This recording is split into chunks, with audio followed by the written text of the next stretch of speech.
everyone.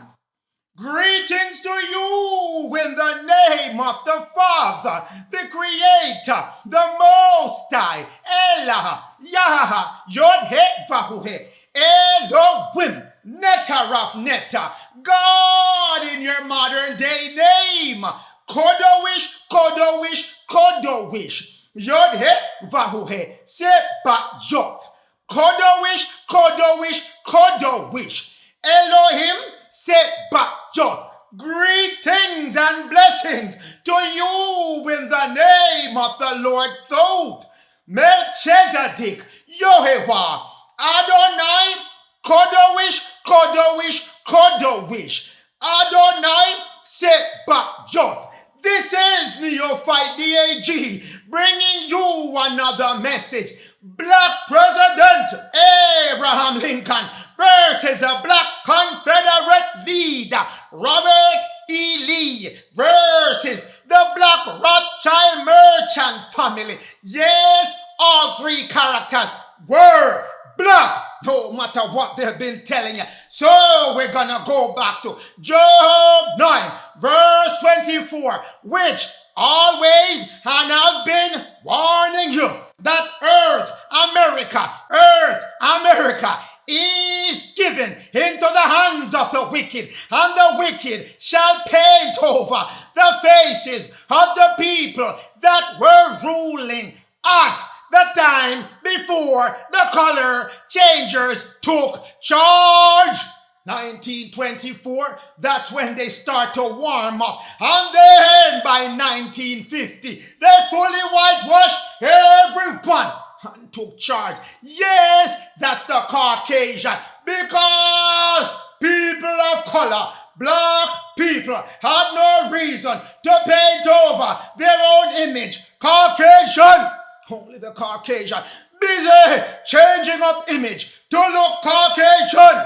But Job 9 verse 24 had already sounded the warning, so we shall know who they are, where they were, and we shall know the truth. At the end, Daniel 8 verse 23, because the cast of characters, Abraham Lincoln, Robert E. Lee, and the Rothschild family belong to Daniel 8, verse 23, in the latter times, starting in 1830, until the end of that time, 2027, when the Most High tear down America in the latter time of their kingdom.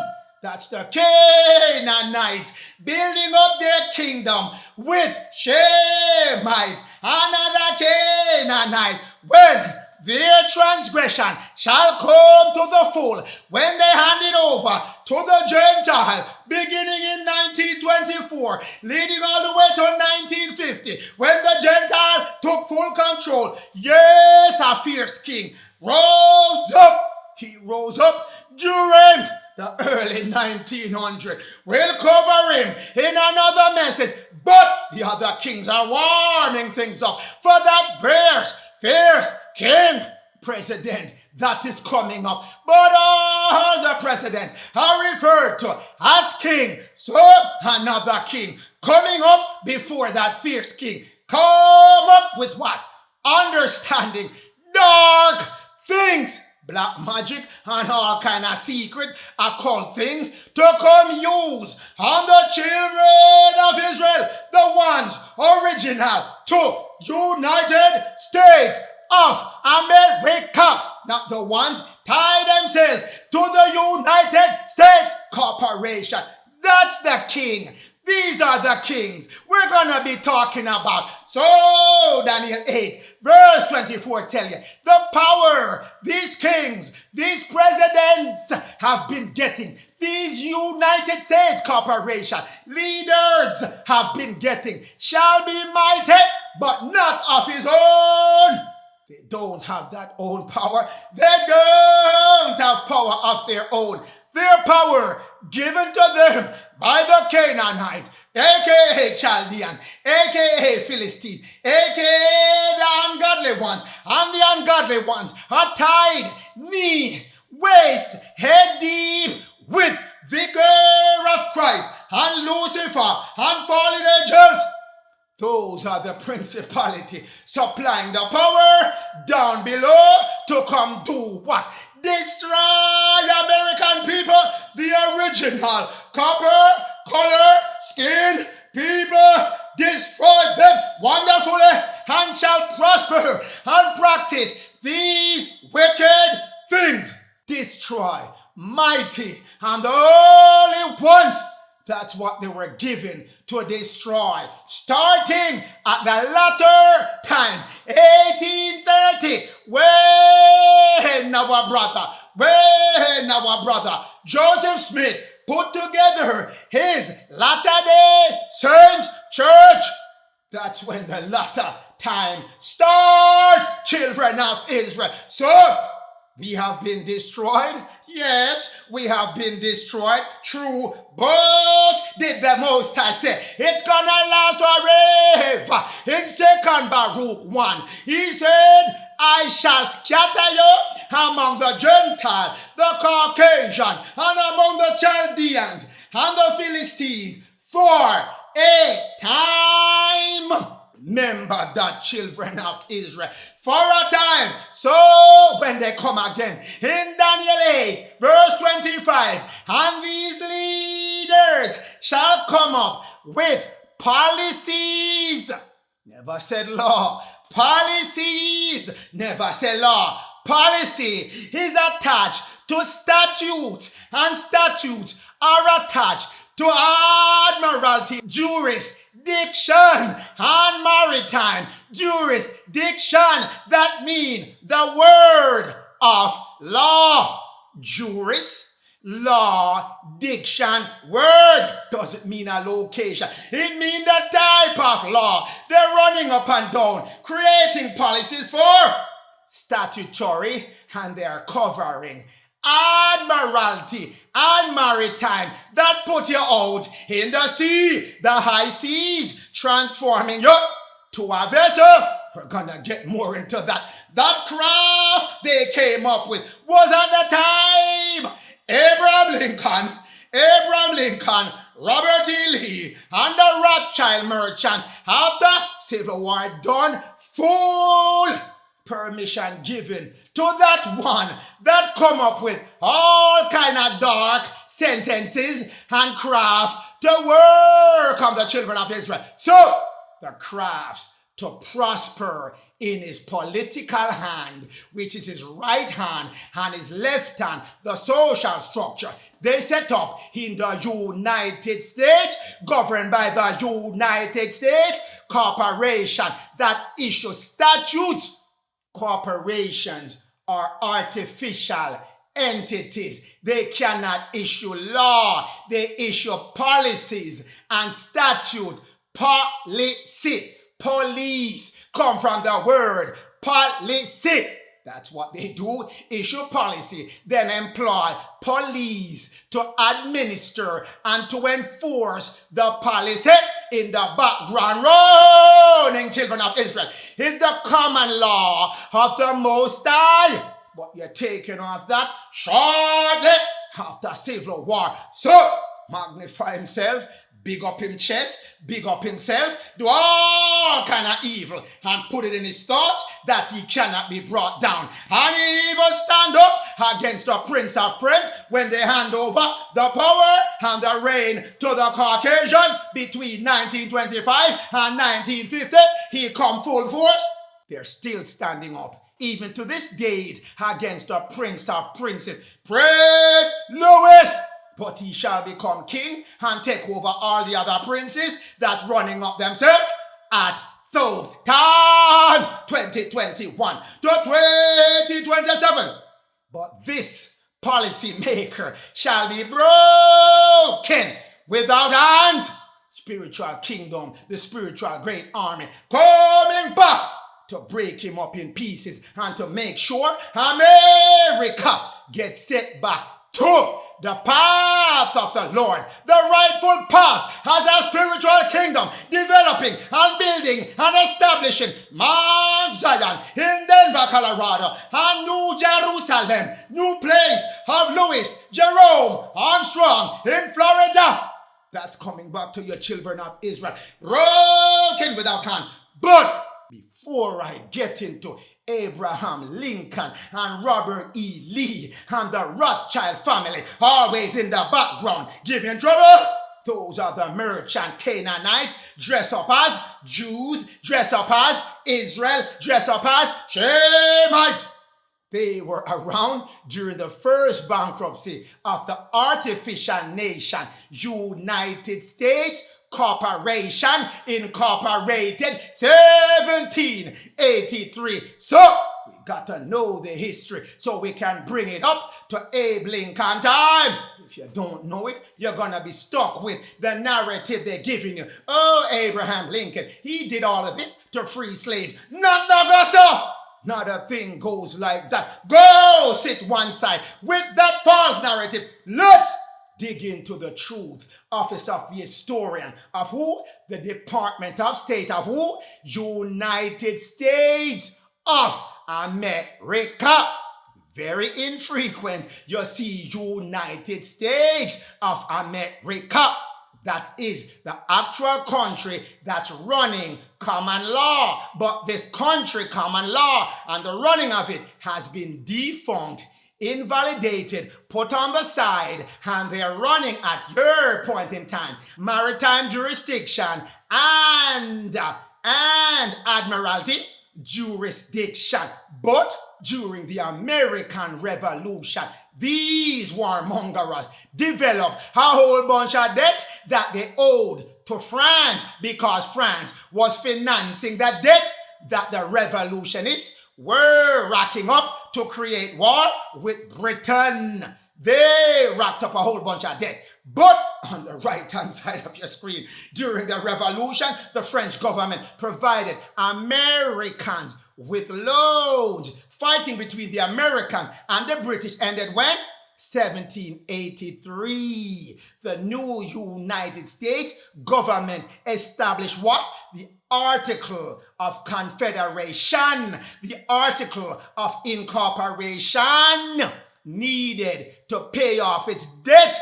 Only way it could get its debt paid is to incorporate as a country, to act as an artificial corporation to deal with the bankers that were already corporation.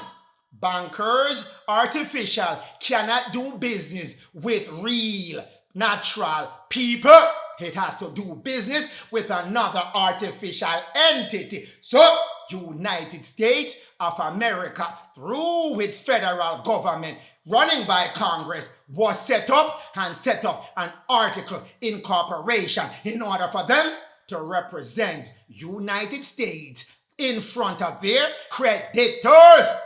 That's what happened. So, they ran into bankruptcy shortly after incorporating. They couldn't manage paying off those loans to the French government. So, again, Article of Confederation.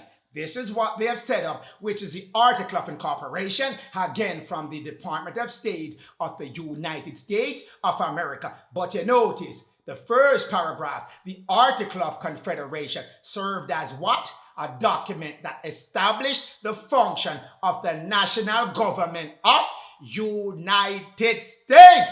No America next to it. United States. All your leaders since George Washington time are leaders of United States. Running in the background, not running at all, is United States of America. So, everyone has been citizens to the United States Corporation. But we're gonna get to that soon. There we go. Treaty of Paris, 1783. That's when the Article of Confederation, Article of Incorporation was set up for the United States as part of the Treaty of Paris, where they say in Paris, the Rothschild creditors say to America, you're gonna have to incorporate yourself and let Congress administer the payment of all debts that America, before the revolution, owed to us, and during the revolution, owed to us, and after the revolution, owed to us. Treaty of Paris dictated that it had to occur. Article 4, Article 5, and Article 6 of the Treaty of Paris spelled it out. Article 4, the creditors, mainly were UK Rothschild creditors, had to recover full value in sterling pound, which is in actual sterling silver and gold. They don't take payment in paper money. They don't take payment in paper money. That's legal money. They only take payment in lawful money, which is gold and silver. We're going to get to that soon. But all debt has to be paid off in gold and silver as owed and contracted by America before the Revolutionary War, during the Revolutionary War, and after the Revolutionary War. They had to agree to this. The 5th article, Congress shall set up laws, jurisdiction, statutes to administer the payment to the Rothschild merchant bankers. Only way you can set up law to cover an international banker is to use international law.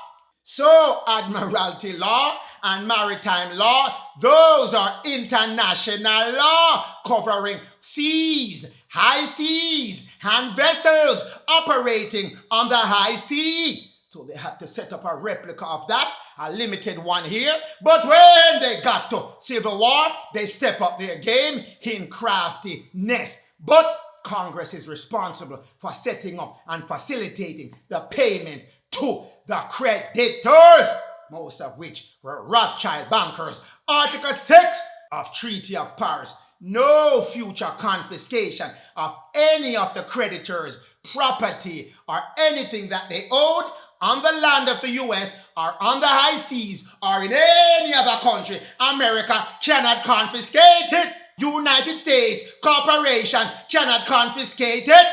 And Congress again had to set up laws, no, not laws, jurisdictional statutes to make sure United States Corporation and all the states of the United States Corporation will have to follow those statutes.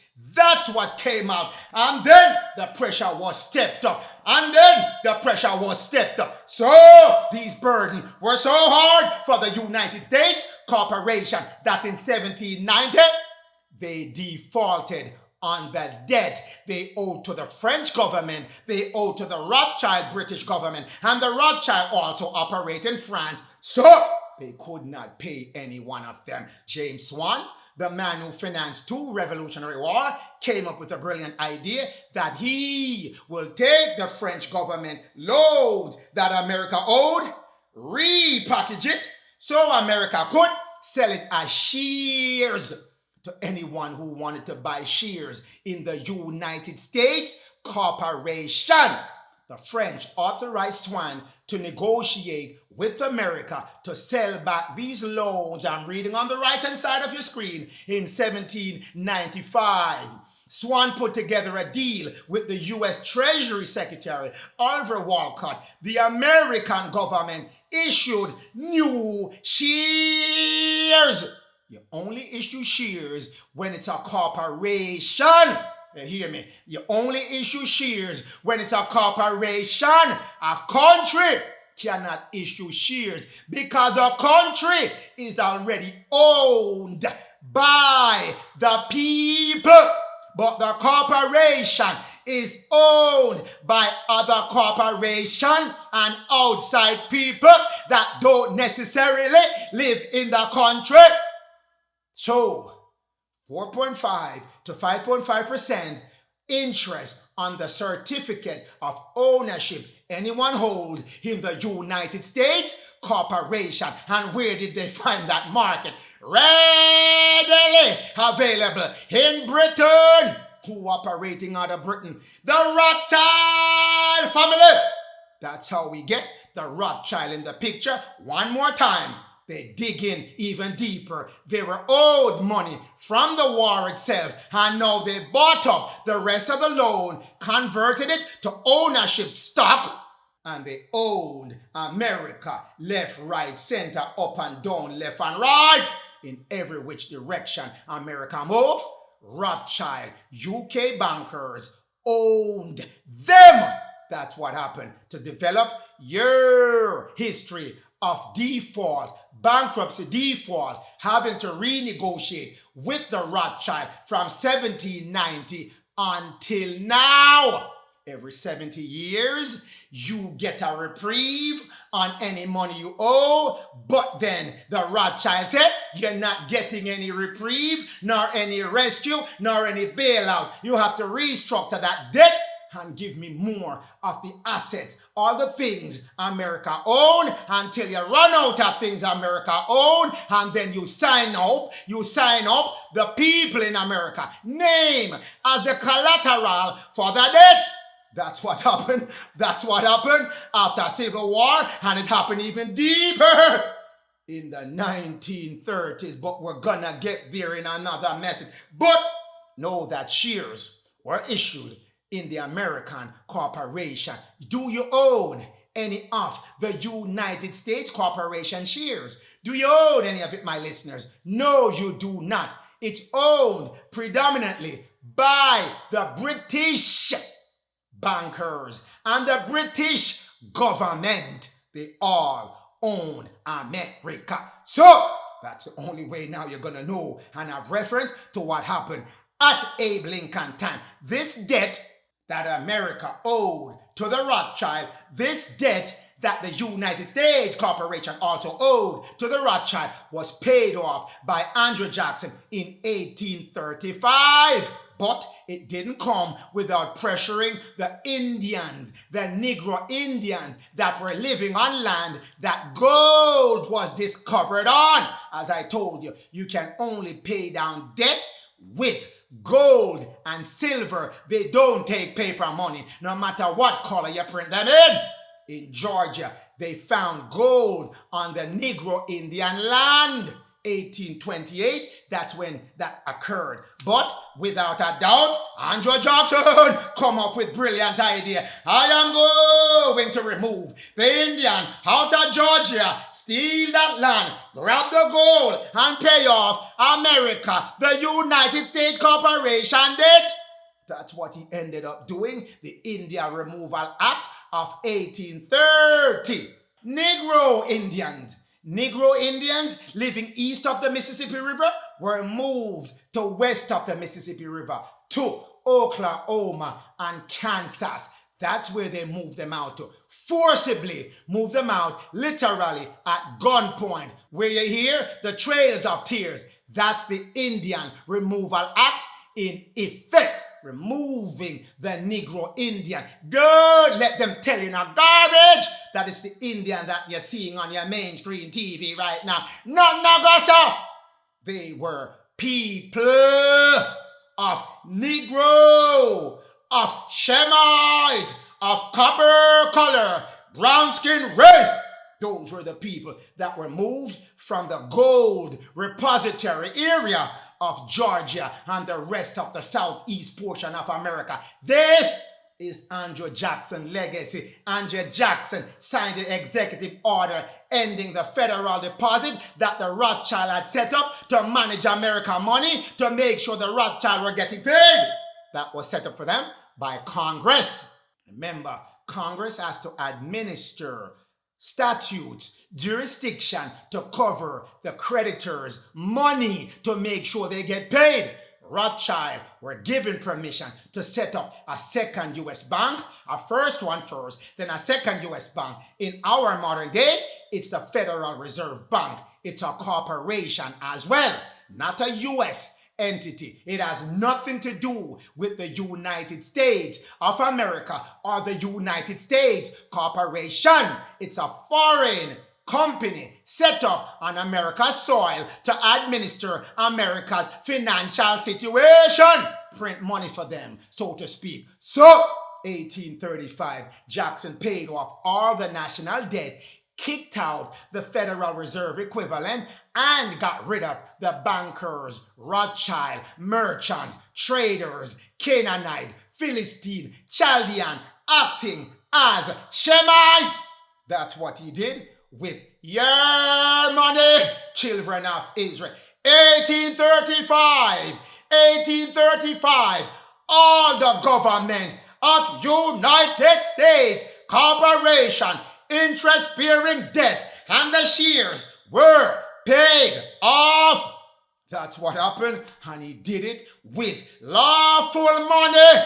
You can only pay off debt with lawful money, gold and silver in coin or bars.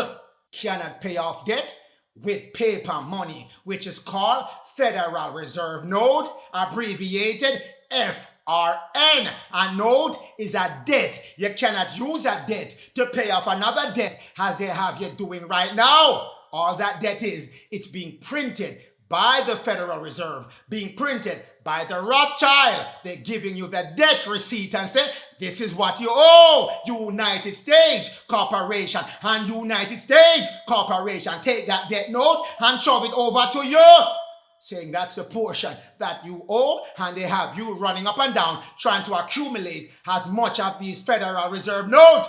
When you get caught with it, when these Rothschild bankers foreclose, make sure you get rid of that money before they run upon you and say, this is what you have in your account. This is the IOU you're holding in your account, in your possession. Make sure you can pay us that back in gold or silver. That's the purpose of Federal Reserve Note. It's a debt. It's the loan advance from the Federal Reserve to the United States Corporation. No other purpose is it authorized. It was not authorized to come drop in your pocket, in your bank account, and have you chase it. The notes shall be the loan obligation of the United States. No other purpose. You can take that note if you're holding it and do what? Redeem that debt into lawful money on demand at the Treasury Department of the United States or at the Federal Reserve Bank that they set up. 12 of them across the United States Corporation country. And you can tell your bank you need your money in your account transacted and converted to lawful money, gold and silver, by putting on children of Israel. This one getting serious. So, if you want your bank to transact your bank account in lawful money, you put on your signature authorization card 12 USC section 411, just as you see on the top left-hand corner of your screen. You write that on your signature card, right next to where your signature would be. And you're not going to write a signature. You're going to write an autograph, which is your name, spelled properly and legibly so it can be seen and known. You autograph that card, and then next to it, you put 12 USC section 411. They will know what that means to transact your account in lawful money. That's the purpose of the children of Israel. I'm giving you that one back. So, this is the summation of what Andrew Jackson did. I'll leave it on the screen so you can have a summary for yourself to know the track record of Andrew Jackson using your money to pay off America, the United States Corporation debt, making America debt-free on your back. I'm telling you, you're not doing anything to contribute to helping America. Not no go, sir. You paid off America's debt. You got them out of trouble in the 1830. And they still try their best to F you over, And they still try their best to con you after they claim they free you after Abraham Lincoln did Emancipation Proclamation. But we're gonna get to that moving forward. Yes, like any free money that come, free it come, free it go. Easy come, easy go. By the time they get to 1840, United States rack up more debt again. They were debt-free. They racked up more debt with the Mexican-American War of 1846. $64 million of debt. Congress approved it. Again, Congress approved everything, whether you get into debt, whether you administer the debt, and who you're paying it to. Congress always in the forefront, setting up policies to make sure the creditor gets paid. $64 million owed by America to, again, the Rothschild merchant Canaanite bankers. Never took them that long. So that's how we walk into the artificial country. And the second bankruptcy it experienced in 1862 with that $64 million of debt. Who was the ruler? Who was the king? Who was the president of the United States Corporation at that time? Abraham Lincoln. That's how we get to Abraham Lincoln. 1861, default of the United States Corporation on its debt. Greenbacks today were issued in 1861. United States president knew that this bankruptcy default was coming up, and he was trying his best to get as much money to convert to gold and silver to come pay off the Rothschild debt. Couldn't collect enough, so he created his own greenbacks. Give that to you and collect your sweat and labor in exchange for that. These were demand note, demand debt that could be redeemed for lawful money. Gold. You see there? Redeemed for what? Gold. Debt can only be paid by gold and silver. So when he gave you the greenback, which today is your paper money that you have, you can redeem it for gold. That's why I tell you, tell your bank you want your account to be accounted for based on 12 USC section 411. They must convert your account from FRN, Federal Reserve Note, to lawful money. They know it, and they'll play dumb at the receptionist desk to tell you, oh, we don't know about that. But their boss's boss know of it. 12 USC section 411, get your account transacted, redeemed in lawful money, gold and silver, just like the greenback over here. So, federal government refused to honor those greenbacks when the people tried to redeem them. That is in 1862. 1862, they, the people, wanted back gold, not that paper money anymore. After the United States Corporation said, we're not going to pay you in gold, the greenback now became legal tender, like the money you have in your pocket now. It's not a secured note. It's a legal tender, not a lawful tender. There's a difference. Legal mean it's artificial, it's colorable. Colorable mean it is fake, pretending to be real. Lawful mean it's based on law, common law of the Most High. The Most High create gold and silver, not man. Man create legal tender, paper, money, the greenback you see here of your modern day time. Same thing they did with the greenback at 1862 when Abraham Lincoln refused to give the people back their gold when they tried to redeem. And he said, every greenback I have issued to date is non-redeemable to gold. No way you're gonna get any gold. You're stuck with the paper.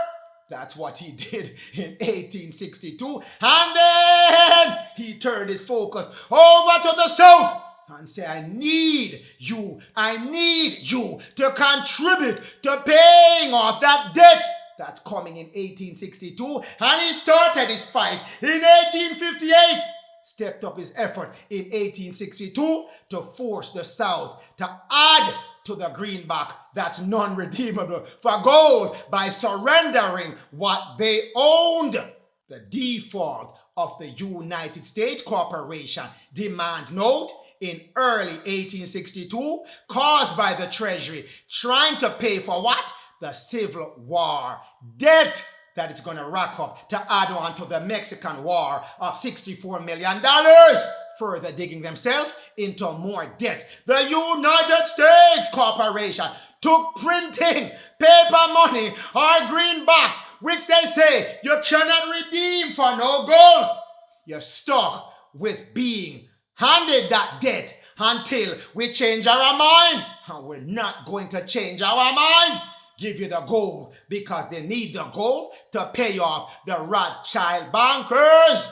Children of Israel, so they turn their attention to the cotton kings, as the South call themselves, trying to continue slaving the children of Israel.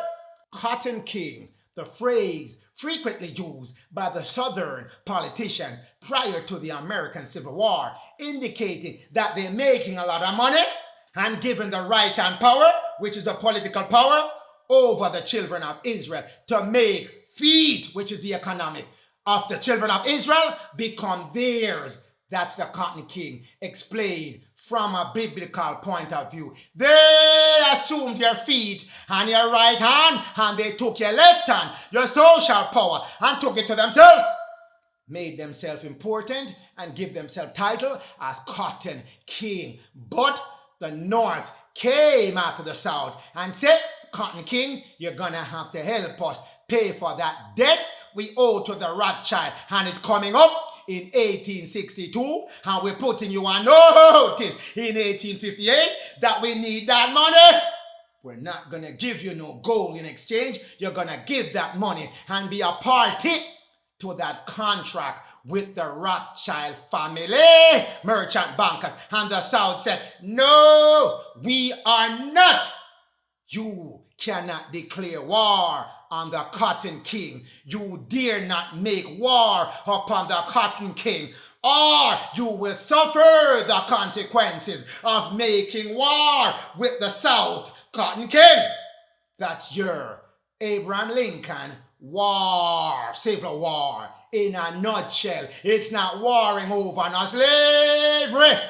It's warring over this debt is coming soon, and we can't pay it off, the United States Corporation, only with gold and silver from the North. We need the South to kick in and help pay down this debt that's coming. And the South is saying, we were not party to that debt. We don't owe no Rothschild, no debt, because most of the South were acquired from the French, and they were not a part of the 13 original states, racking up no debt to the Rothschild, and they were not part of that Mexican-American war, racking up no debt to the Rothschild. They refused to be a part of that debt. So in a nutshell, the Cotton Kings of the South is saying we're gonna continue enslaving the children of Israel, taking their feet, their economic, take their political power, take their social power, and give them false Jesus and send them further into their damnation. And we're not going to contribute, kicking, pitching, in paying, no Rothschild Canaanite, dressing up themselves as Hebrew children of Israel. That's in a summation what happened. So that brings us up to Abraham Lincoln, 1809 to 1865. He was born in Kentucky. He was a self-educated lawyer, as they put it. Lawyer, woe unto you lawyers! You entered not within yourself, and you hindered those who are trying to enter within themselves by stopping them. He was the president of the United States Corporation during 1861 to 1865. He signed the Emancipation Proclamation, executive order. Only a corporate member, only a corporate executive can sign an executive order. President of a real country cannot sign executive order. That's for a corporation. That's why you have corporate executive. See? To abolish slavery. Not because he wants to set nobody free. To spite the cotton king, because he refused to chip in and pay the Rothschild debt. When did he do it? 1862, the same year America defaulted. See the connection, children of Israel. By the following year, he issued the Emancipation Proclamation. He cannot issue common law because he's not the president of a common law America. He's president of the United States Corporation that can only issue statutory jurisdiction policies. Issued that in 1863. 2 years later, he was assassinated. So let's find out the true biblical reason, the true spiritual reason Abraham Lincoln had to sign executive order in 1862 claiming that he's freeing the children of Israel in America, and why he had to put that Emancipation Proclamation statutory jurisdiction policy in place in 1863. True reason given back unto you, children of Israel, so no one else. The fake Israel in the Middle East right now getting pressure because they stole your identity. Cannot steal your identity if you know who you are. And the Most High said, I'm going to bury who you are in what Abraham Lincoln did. Genesis 15 verse 13 tell you 400 years the eagles shall have you under hostage on your own land, making you stranger on your own land. That's the seed of Abraham. So your seed, regenerative seed, people that will be regenerating themselves when their 400 years have expired. Yours start 16, 19. Your 400 years start 16, 19. By 360 days per year. Don't let nobody fool you. That is 365.25 days. No numbers up. Eagle's gonna hold you for 144,000 days. You are the people of the 144,000.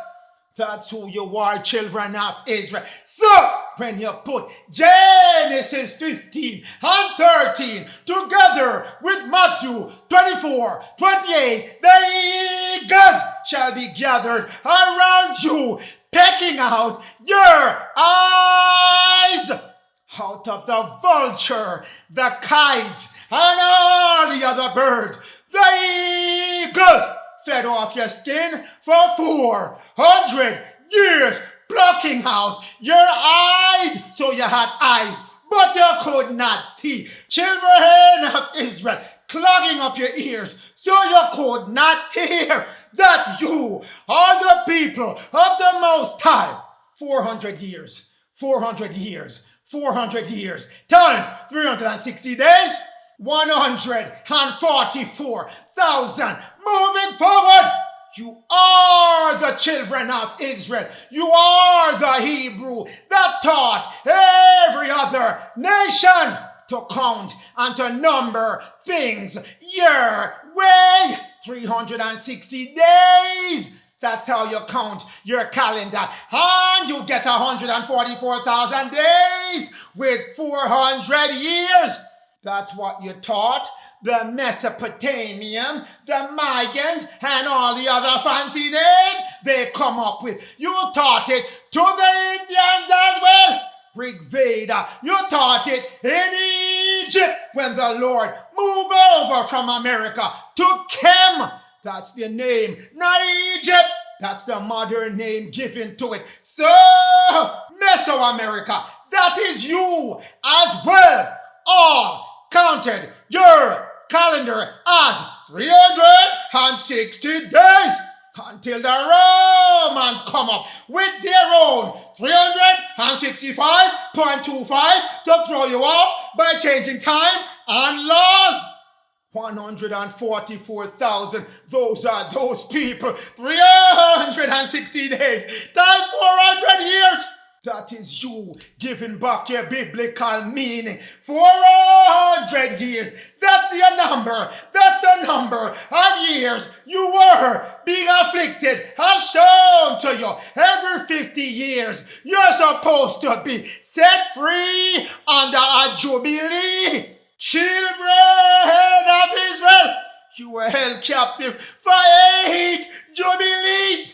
Every 50 years, you're supposed to be released. This man, this country, pass laws every 50 years to further lock you in your bondage.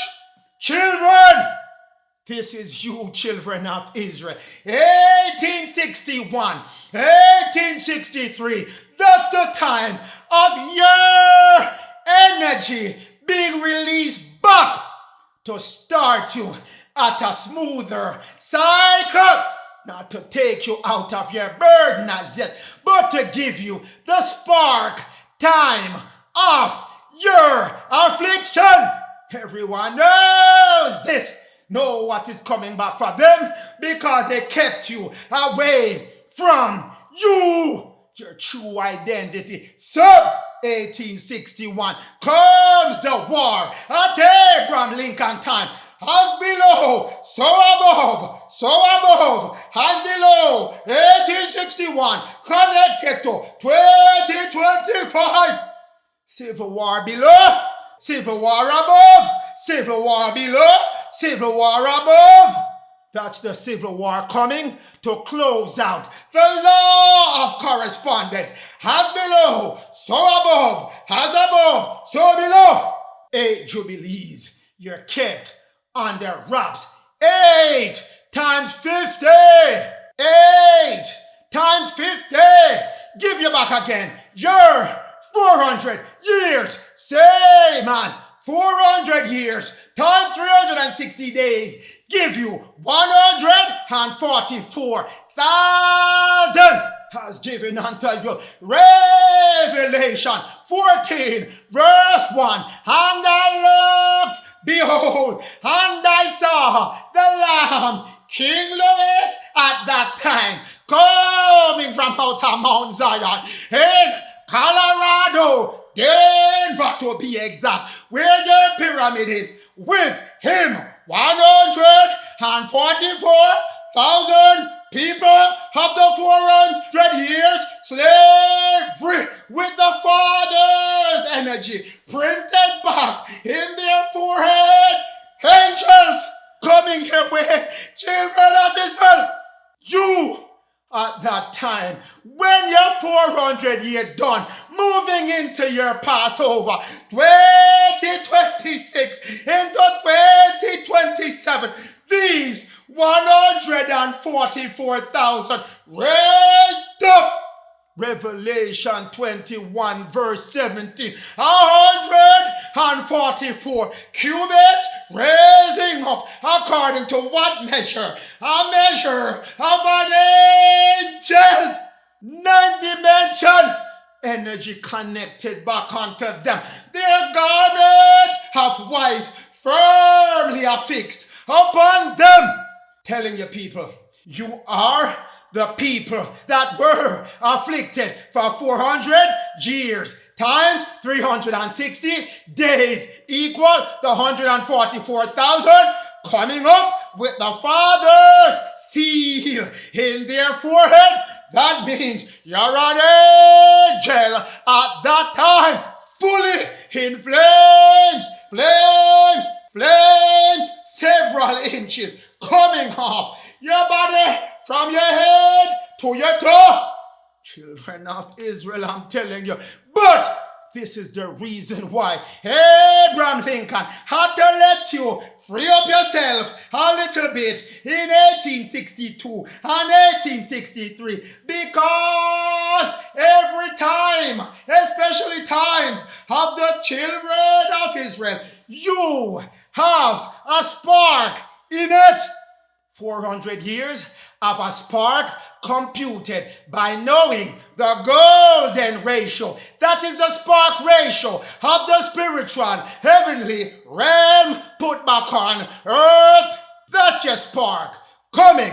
Let's quickly compute it. 400 years times 360 give you 144,000 days of your affliction, starting 1619, ending 1030, 2013. But within that time frame, if you calculate the golden ratio of the Fibonacci sequence, 1.618034, divide 144,000 by that, you get 88,996.9 days, and you have to convert those days into your man cycle on earth, which is America, on this planet in 3D, which changed their time to 365.25. 88,996.9 divided by 365.25 days, giving you 243.6602 years. That's when you convert that number of days into man years. 243 years after 1619 bring you to 1862 to be exact. 8/1/1862. That's when your spark time starts, and it has a time where it has to occur within that period of time when you add on 0.6602 years, which is 241 days from 8/1/1862, bring it to March 30th, 1863. That's your celestial, spiritual spark when something has to happen significant relating to that time period and the people being afflicted in that time period. August 1st, 1862, March 30th, 1863. When did he sign that executive order? September 22nd, 1862. When did he put it into statutory policy? January 1st, 1863. It had to have occurred during your spark time of your 400 years. Only the true children of Israel can have that spark time for a 400 year of affliction.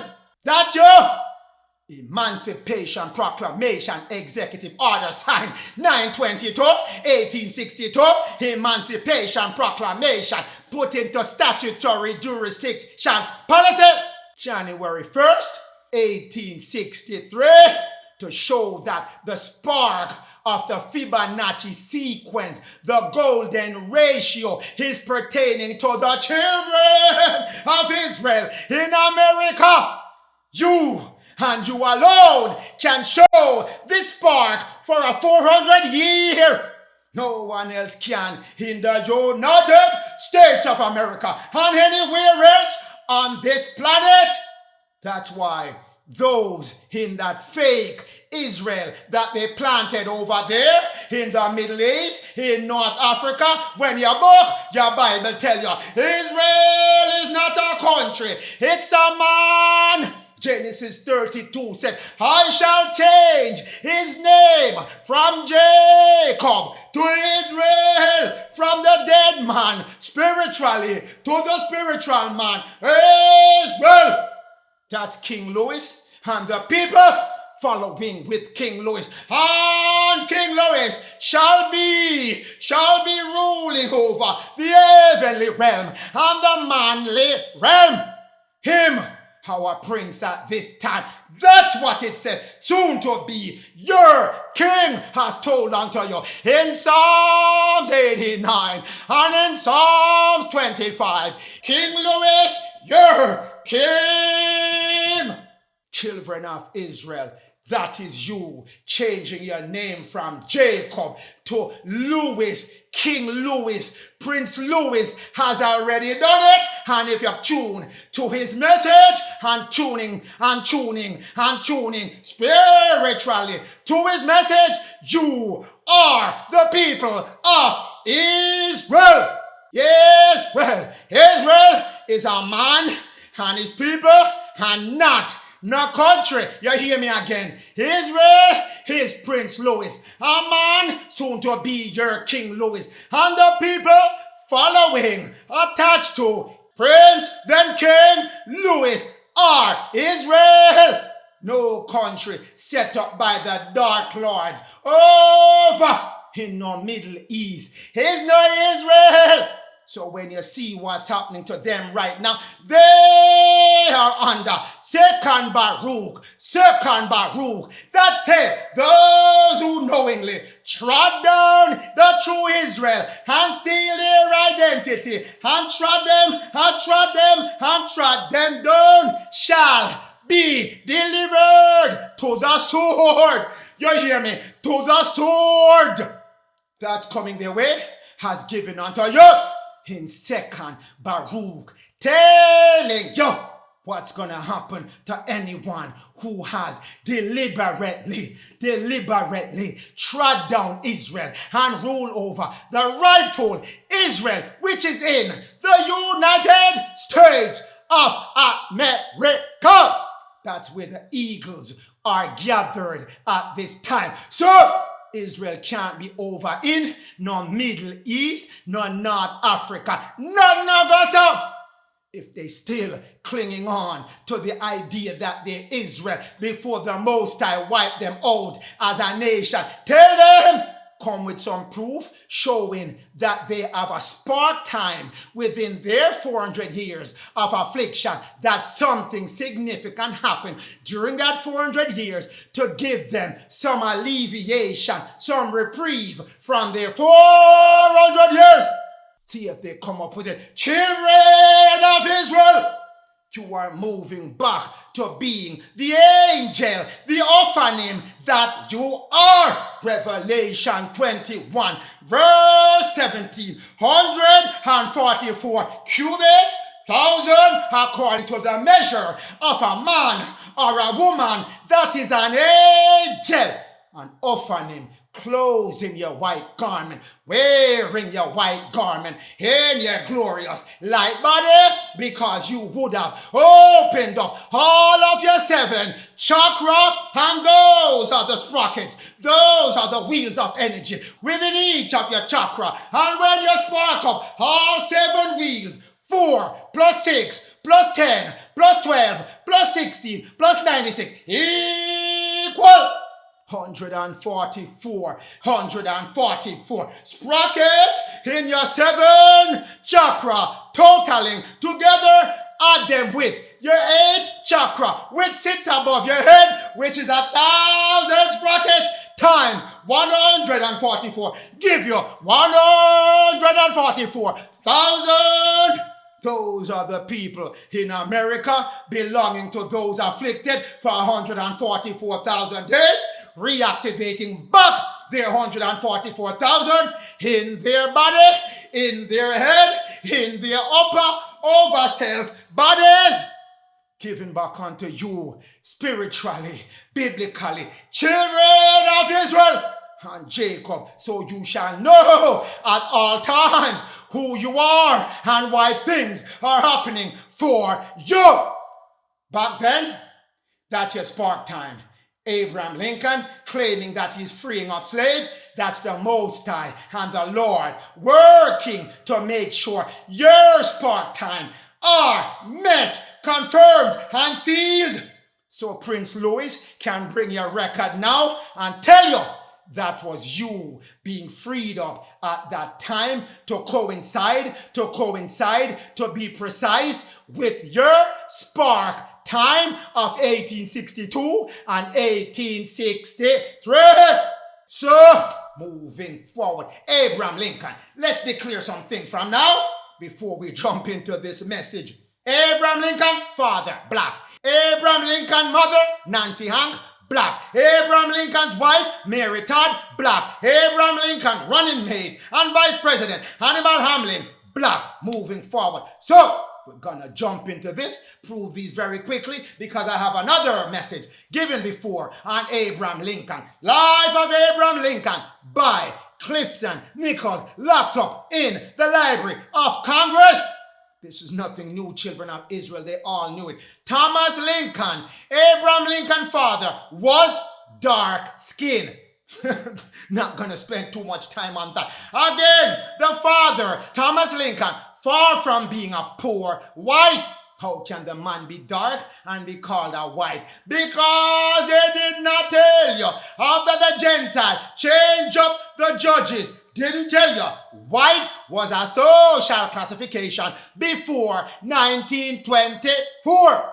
Social classification, children of Israel. So, I take you to the United States of America. This is the country now, issuing documents before 1924. You look at the description. The color, white. Complexion, dark. Where's this man coming from? Scotland. David Stuart MacDonald. He's white classification. Complexion is skin color. Dark. He's from Scotland. You jump to the right-hand side of your screen. John Thomas McCormack.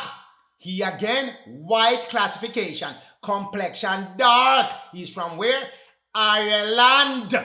So, when you see poor white and all those fanciful words, you have to check the time when the book was written. After 1924, they changed white to mean skin color, but before it was a social status. You're white, calling themselves that they're pure spiritually, and they were meant to rule over those who were black, the Negro people. But they were both dark-skinned people. No difference, only the classification. So, moving forward, now that we've cleared that up, and I'll give you an extra proof and documentation so you can know that the social status was heavy and running at that time. 1857, April 4th, Vermont Phoenix newspaper, a white man sold into slavery. Barnard, the son of an immigrant, a Dutch immigrant, Barnard is excellent player of the violin. He was rather dark complexion. His companion representing him to be a Negro. But he's a white man sold into slavery. A white social status sold into slavery. That's all it means. So don't let the Gentile, the Caucasians of nowadays tell you not rubbish. But they're white. They just took the social status.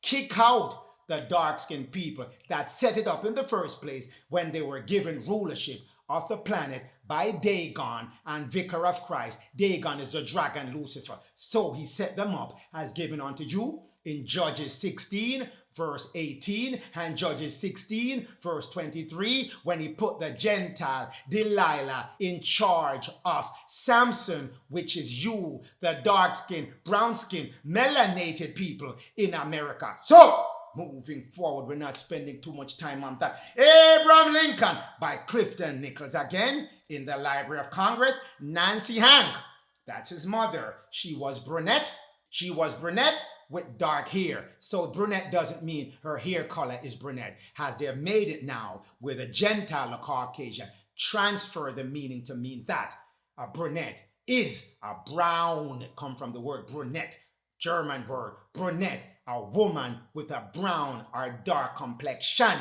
That's the true meaning, not what they're telling you. That's a brunette here and da. Not Nagasa. Nothing goes like that. Page 14 of that book cover that. At the beginning of chapter 12 of that book, Mary Todd, which is his wife, Mary Todd, she was a brunette. Again, a brown complexion, dark complexion woman. It gave you a separate line for her hair, abundant dark brown. That's her hair color, but her skin color is brunette because brunette is a one word to describe a dark-skinned, brown-skinned woman, not Caucasian by any chance at all. Moving forward, Lincoln the Citizen, written by Henry C. Whitney, Page 13 of that book. Nancy Hank, her complexion, sallow. What is sallow? Yellowish color. Dark yellow, which corresponds with page 14 of the life of Abraham Lincoln. Nancy Hank, she was a brunette. Dark brown complexion, matching over here with dark yellow. Dark person of color. Matching up again, the story life of Lincoln by Wayne Whipple, page 19 of that book. Nancy Hank, Lincoln mother, her skin was dark. Again, dark skin. His mother is a dark skinned woman. His father is a dark skinned man. Obviously, Abraham Lincoln has to be a dark-skinned man, as he told you himself in his autobiography. Wrote his own description of himself, put it in all his book, put it in the Library of Congress as well, put it in the Congressional Record as well. So you can have it at this time, handwritten copy of it on the left-hand side of your screen, typewritten copy of it on the right-hand side of your screen.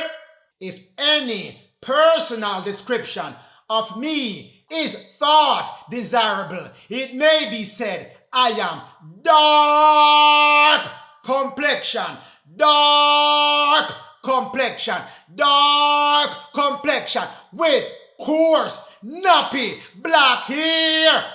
Want me to say it again? Dark complexion with nappy hair. That's Abraham Lincoln giving a description of himself. Don't have to go too far to know what Abraham Lincoln looked like. Self-made man. The political life of Abraham Lincoln, 1809 to 1849, by Sidney Blumenthal. Go into that book. So, page 3 of that book. Abraham Lincoln blurted out a startling confession. I used to be a slave, said Lincoln. I used to be a slave. Page 4 of that book. Even more startling, Lincoln self-description of himself as a chattel slave. He said he was a chattel slave when he was younger, and he identified himself as a fugitive slave. He had to run away to get rid of himself out of slavery. And his autobiography that he wrote of himself, physical description of himself, if any personal description is required, is needed, is desired of me, I am what? Dark complexion with coarse nappy hair. Lincoln again giving you description. Letters and telegram corresponding to Meade. Abraham Lincoln received telegrams from all kind of people, and he sent telegram to all kind of people. Page 119 of that book.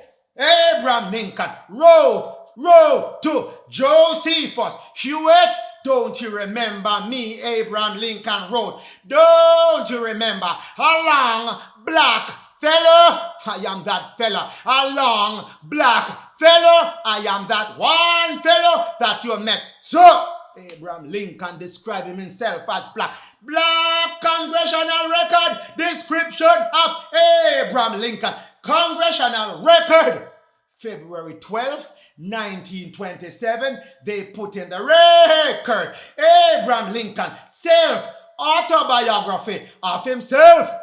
My personal description, if anyone desire to know of me, I am dark complexion with coarse black hair, coarse nappy hair. Congress has it as a record. Everybody has it as a record except the children of Israel. Keep giving you garbage about white man. Keep giving you garbage about Caucasian free you. None of us. No Caucasian free you. They were slaves themselves. None of us. Abraham Lincoln, a biography for young people. But when you were young, did any of this information reach you? None of it land on your school desk. None of it land in your school book. None of it land in your history book. None of it. Page 180 of that book. Abraham Lincoln again. Personal description of himself is autobiography given for you young people when you were young, being taught your history. You were supposed to get it as recommended by Noah Brooks, who wrote that book. Page 180. Again, dark complexion with coarse nappy hair. Abraham Lincoln's own description of himself. For you, young people, for you, middle-aged people, for you, older people, for you, the children of Israel, for you, Caucasian, so you shall know the truth at this time. So, Abraham Lincoln, by Benjamin P. Thomas. Yes, we're going to start that book. Page 131 of that book. Abraham Lincoln, his skin was dark, and he had what? Unruly nappy hair. That's Abraham Lincoln for you. No matter how much and any kind of picture they come up with, so let them keep their picture, because their picture whitewash as whitewash can be. Moving forward, Lincoln, the Citizen, by Henry Whitney, page 40 of that book. His skin, Abraham Lincoln, was dirty yellowish brown. No Caucasian in the picture. Caucasian not was he. Moving forward, a story life of Lincoln by Wayne Whipple. Page 43 and 44 of that book. Abe was now 15 years old. His complexion was swarthy. What is swarthy? Dark complexion, lower left-hand corner. Dark complexion, dark, aka black. That's a swarthy man for you. Abraham Lincoln, if he was 15 and dark, when the man reached 1865 and they gunned him down, he was still dark. No Caucasian set no slave free. Not Nagosa. Not a thing goes like that. Lies! That city, that bloody city of Tyre, Washington, D.C., telling you lies. I won't teach you the truth. They're the ones who govern the education of the population and recommend the teachers to teach you and recommend the books to teach you. They are the Department of Education, giving you academic fraud and menticide. Children of Israel. Walt Whitman, a biography by Milton Meltzer, page 92 of that book. Walt, he said, he had a great view of Mr. Lincoln. Dark, brown, complexion. Black man as black man can be children of Israel. No Caucasian. I have run into us yet. How many support I have to give you? Page 108 of that book. We often come across Lincoln and he wrote this. Walt wrote this. I see very plainly. Abraham Lincoln, dark, brown, face.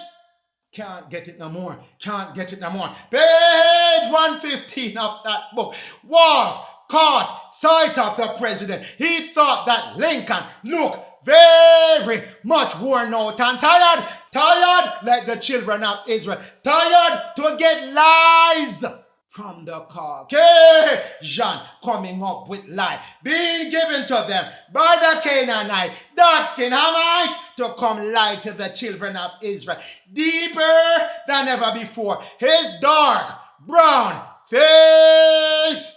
That's Abraham Lincoln for you. So we're not done yet. Hamlin, the life and times of who? Hannibal Hamlin, by his grandson, Charles Eugene Hamlin, page 354 of that book.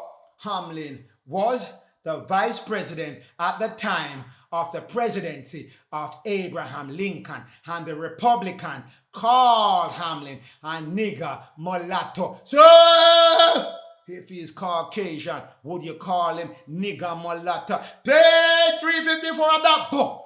The Republicans were denounced as black Republican nigger worshippers. Lincoln and Hamlin were reviled and were called nigger mulatto. Both of them did not escape it. Children of Israel, the man is not Caucasian. Neither was his vice president. Lincoln and Hamlin were black, Negro, nigger, mulatto. Hamlin, he said, was called a mulatto. He has black blood in him. That's what the newspaper were writing. I see it stated in the paper that he was mulatto. That's during his running of his presidency. But it's not done yet. United States Senate. put it as well. Mercury wrote, Hamlin is what we call mulatto. He has black blood in him. Hamlin was a black man. Children of Israel. New York, George Templeton wrote, he was swarthy. We covered swarthy already. Dark complexion. That's the vice president. Everyone believing he's a mulatto. The man so dark and dark and dark. So, go back to Mr. Lincoln. Finally wrap things up with Mr. Lincoln. Dear Mr. Lincoln, letters to the president. Edited by Harold Holzer. This book gives you the threat that was made to Lincoln. Abe Lincoln, this man wrote February 14, 1861, when Lincoln busy trying to figure out who he can rob to pay off the Rothschild bankers. This man writing Lincoln, stressing him out more than how he's stressed out, trying to figure out who he can go rob, because they already robbed the children of Israel, blind, of all their gold. So, leave me alone. That's what Abe was thinking when this man trying to interrupt his plan to go rob the South. You are nothing but a goddamn black nigger, the man wrote to Abraham Lincoln. So, if he was Caucasian, as they have wonderfully put it, why is he being called and accused of being a black nigger? If his complexion was not black.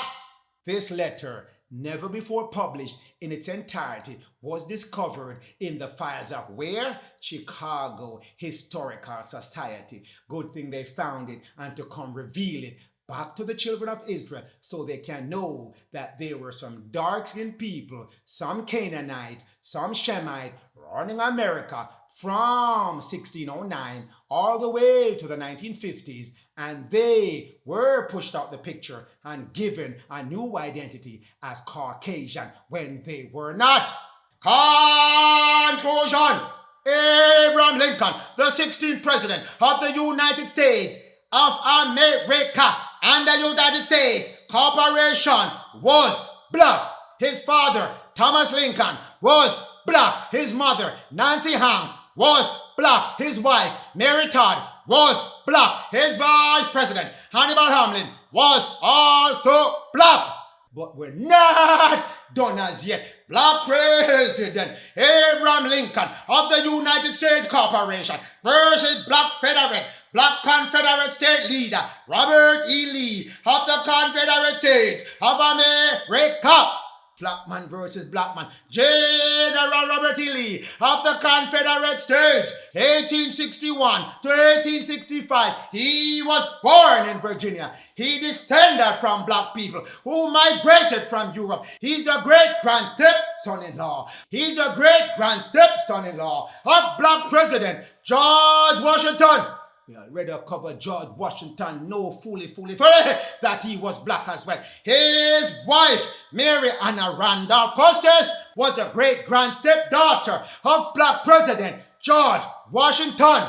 She married to Robert E. Lee, drawing him into the George Washington family. They were all black people joining up with black people. He fought the American Civil War with black President Abraham Lincoln. So let's dissect the family tree. John Park Custis was the adopted son of George Washington. George Washington married his mother. John Park Custis' mother, he married her and adopted John Park Custis. That's who he was. He's the one who started that relationship leading up to Robert E. Lee. John Park Custis had another son, which is called George Washington Park Custis. He named him after George Washington. His stepfather, George Park Custis, had a daughter. Her name is Mary Anna Custis. She married Robert E. Lee, giving her the full name, Mary Anna Custis Lee. That's the relationship. So Lee is connected back to George Washington through his wife, line of family. That's the connection there. So we start with John Park Custis. John Park Custis, Washington Ward, Washington adopted son. He was what? Dark of complexion. That's him. So if John Park Custis is dark His son, George Washington Parke Custis, is dark, and his son's daughter, Mary Anna Custis Lee, is dark to match her Robert E. Lee, which is also dark. All dark-skinned people. No, sir! No Caucasian in the picture, children of Israel. I've been carrying you from George Washington time, and I brought you up, no, to Abraham Lincoln time. They're all black presidents.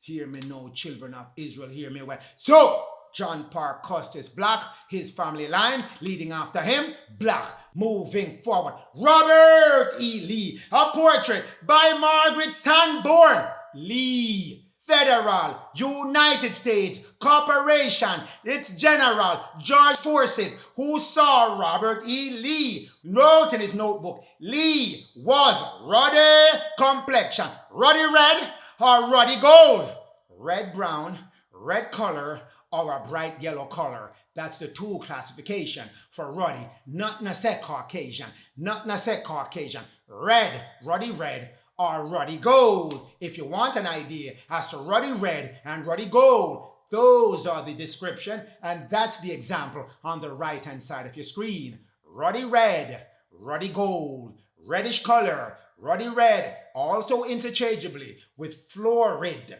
also interchangeable with sanguine, reddish brown color. That's ruddy red, or ruddy gold, which is a bright yellowish color, as you see on the bottom right hand portion of your screen. Those are the example. Ruddy red, ruddy gold, usually associated with a reddish color here as well, but not necessarily have to be that way. But those are the typical example of ruddy red, ruddy gold. So we go back to another book, The Life of Robert E. Lee by John Esten Cook. Page 346 of that book. General Lee was ruddy. We covered ruddy already. So we jump to another book. Robert E. Lee, a biography by Douglas Southall Freeman. Volume 1 of that book. Page 98, Lieutenant Lee, the young engineer, was ruddy complexion. But we go to page 450 of that book. In that book, in appearance, a fellow traveler who saw Robert E. Lee said his complexion was florid.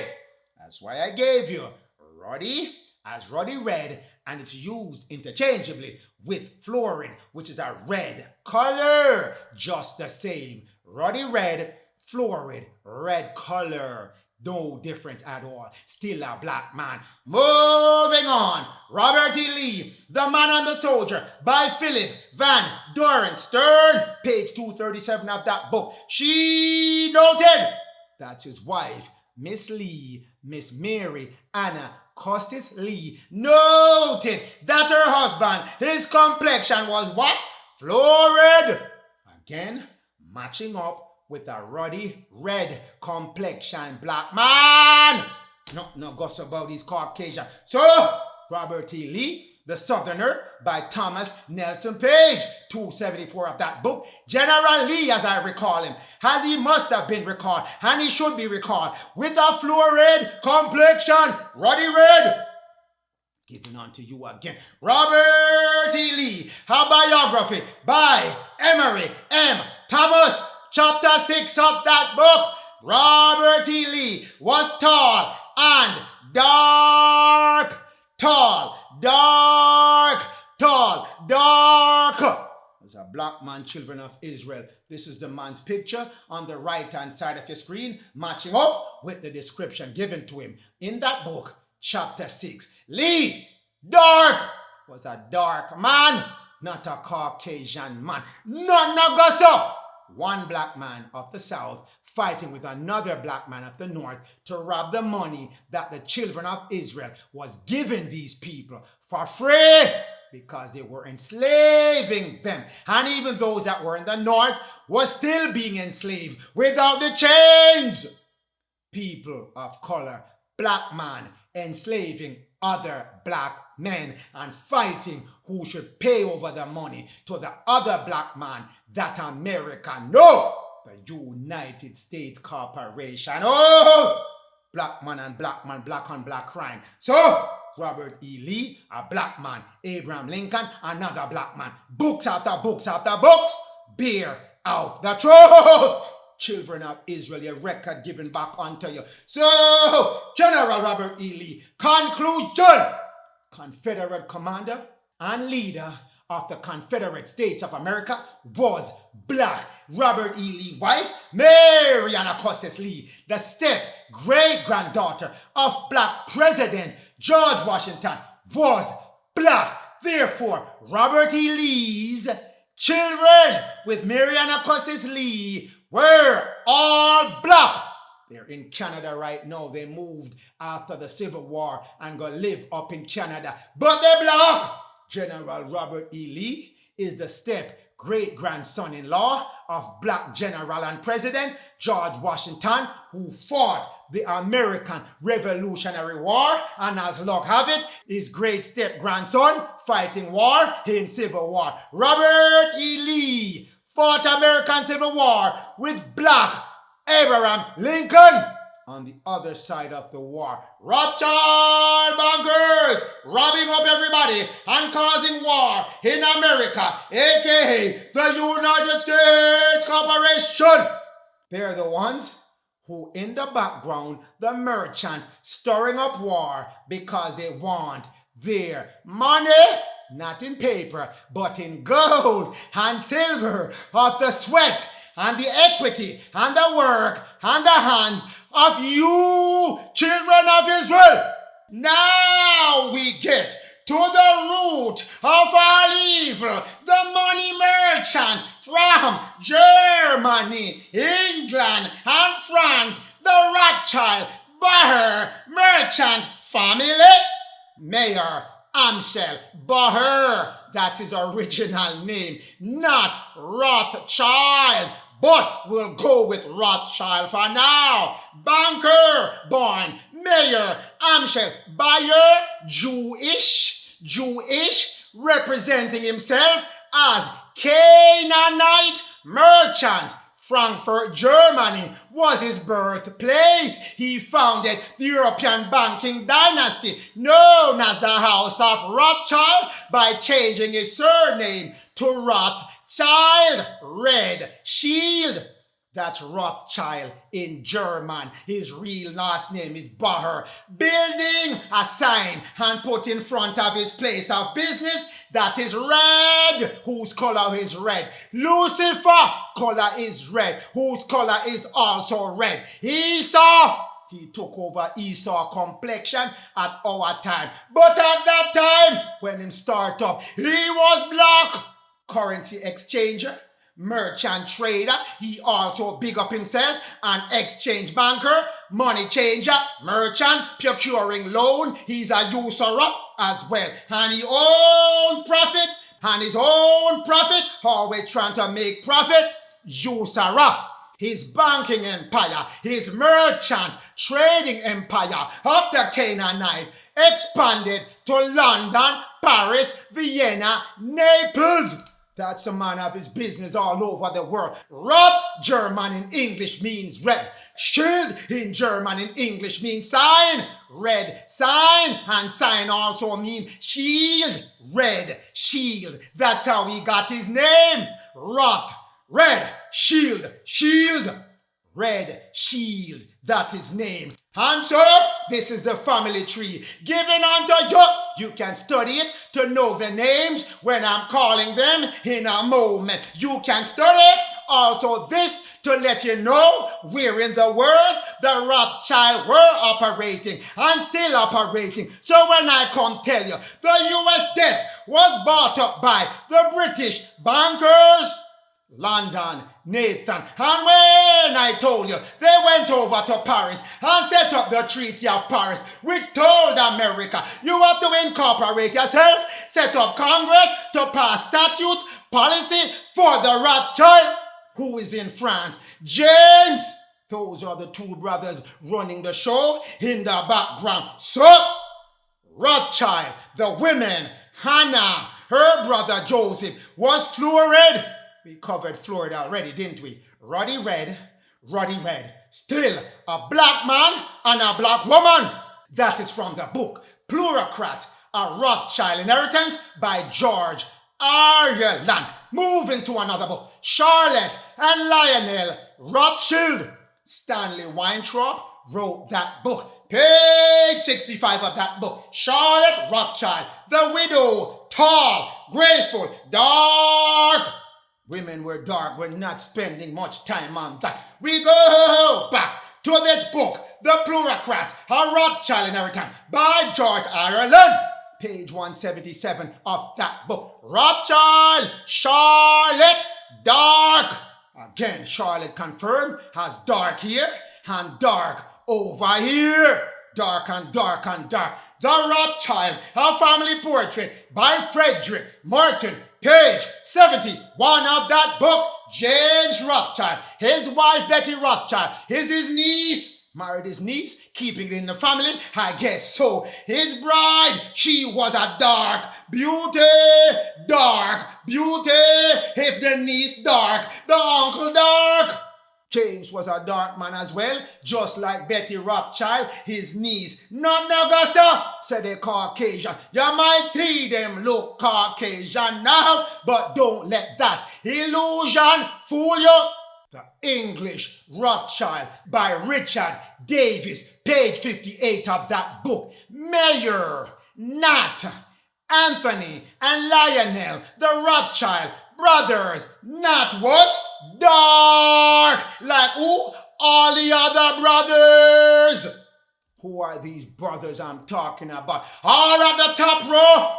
Nathan, Amshel, Solomon, Carl, James, Lionel, Nathaniel, Alphonse, Gustav, Edmund, all those brothers and their fathers. Dark. So if it's dark at the top of the family tree, down below must be dark.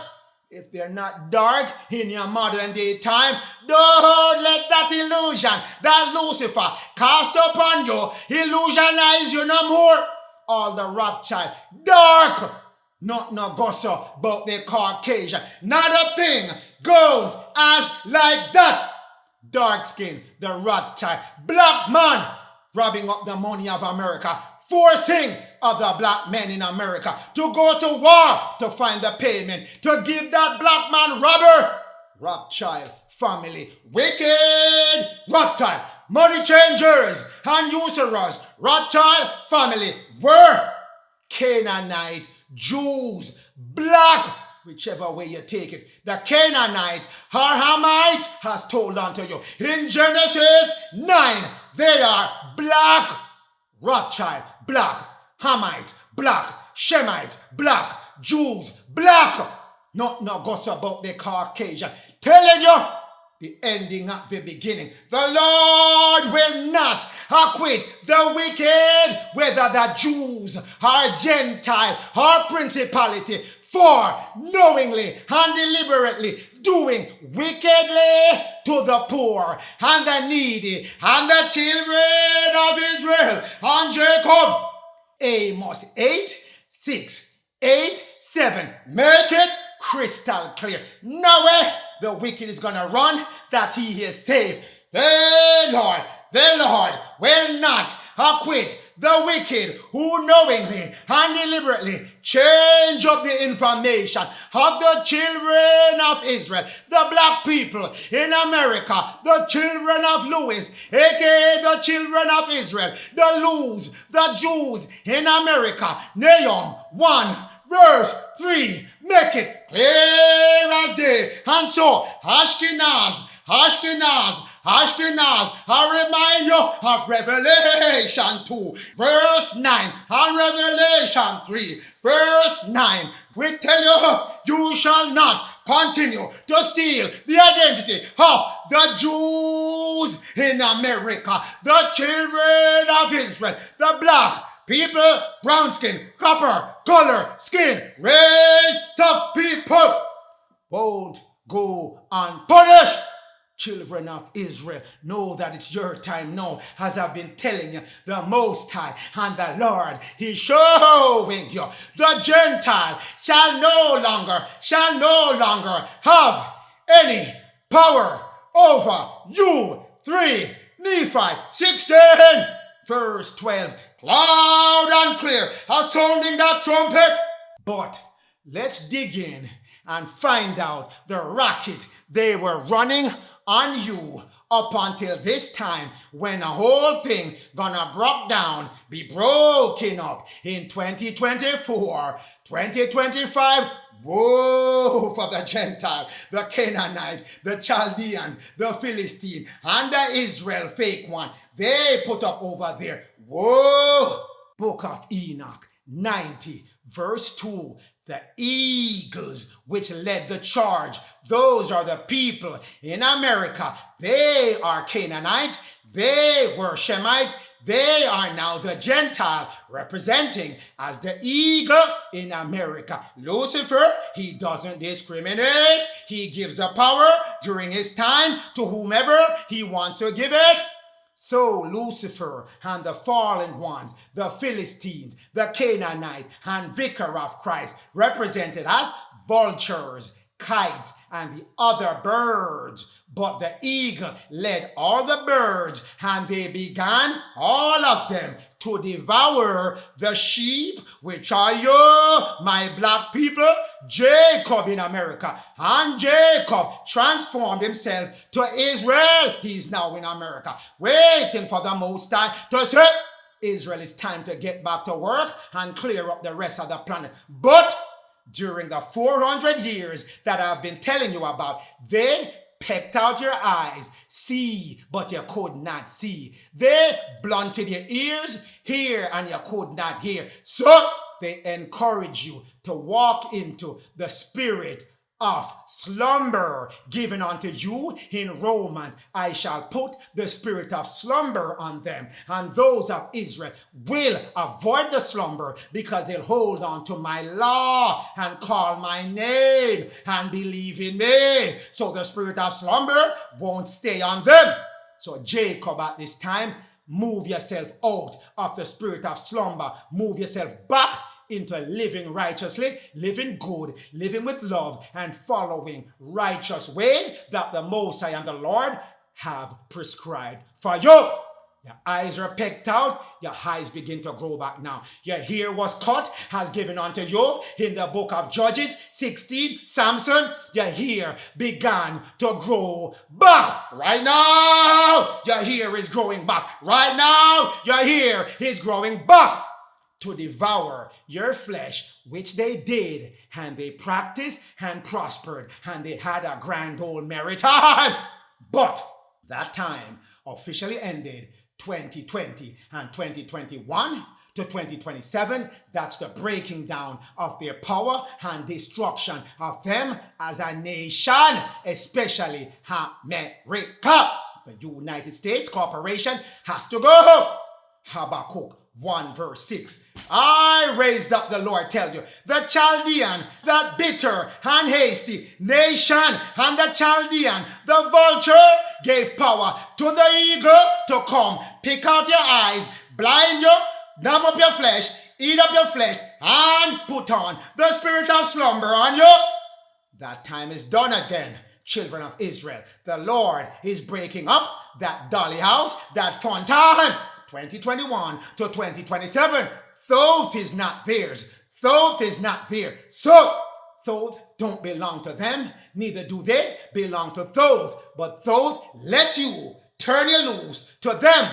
Thoth, bitter and hasty nation, which he doesn't hold any regard for. But he has the power to give unto you to push back these ungodly, bitter, hasty nation. If you tie yourself, return back to the Lord. Habakkuk 1 verse 7. They are terrible and dreadful, and you know that very well because they've been tearing up the children of Israel. In America, put your land and your people and your place identity in the Middle East, giving it to Ashkenaz. Let's look at the family tree of the Japheth type. Japheth, he has sons. One of his sons is Gomer, and you have tied yourself in America, the black people of Israel and Jacob. You went and got married Gomer, which is the Caucasian in America right now. And who is Gomer's son? Gomer's son is Ashkenaz. Gomer gave his son your identity and set up his son in the Middle East. That's why now the Hamas are coming at the sun, because they know the spiritual prophecy as well. Nobody talking out loud, but they know that the true Israel is in America, and that one over there is the fake one. And it's fair game for the fake one now. When the Lord time is coming back, they're going to tear up that fake one, because they know, and the Lord has to show when that fake one falls, force you to go look for the real Israel that is in the United States of America. So, horsemen came to America belonging to the eagle, sent by the Chaldean, the vulture and the kite, and they took you over and they ate up your flesh, swallowed you up.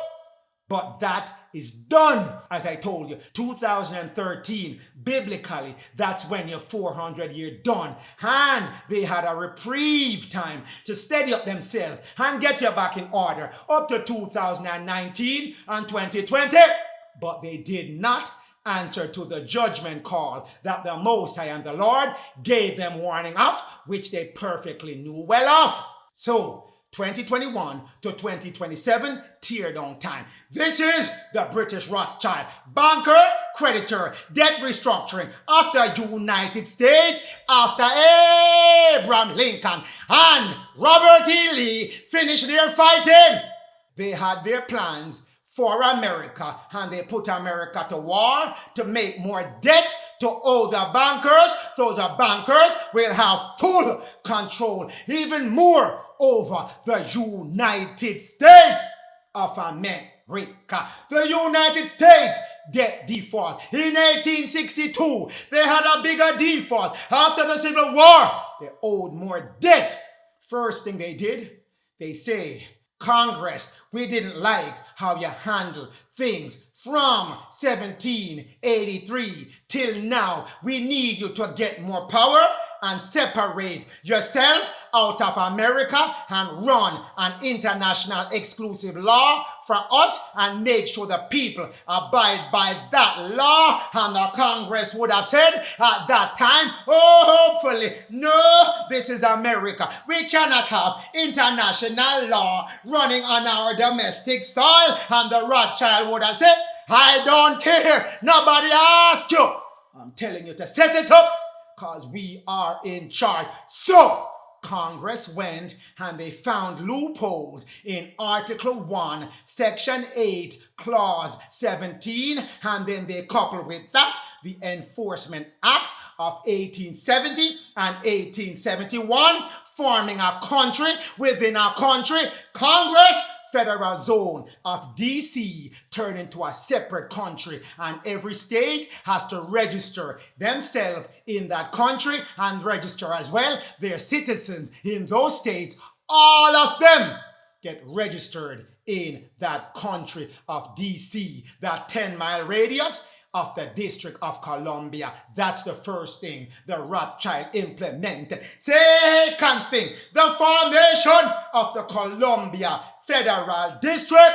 As I have told you about it, they reshuffled DC. DC was a territory. They changed it over to a district. Separate nation within a nation of America. United States narrowed itself down to 100-mile, a 10-mile radius, and control the bigger country of America. They come up with Organic Act of 1871 to firm that clause up. Colorable nation was created.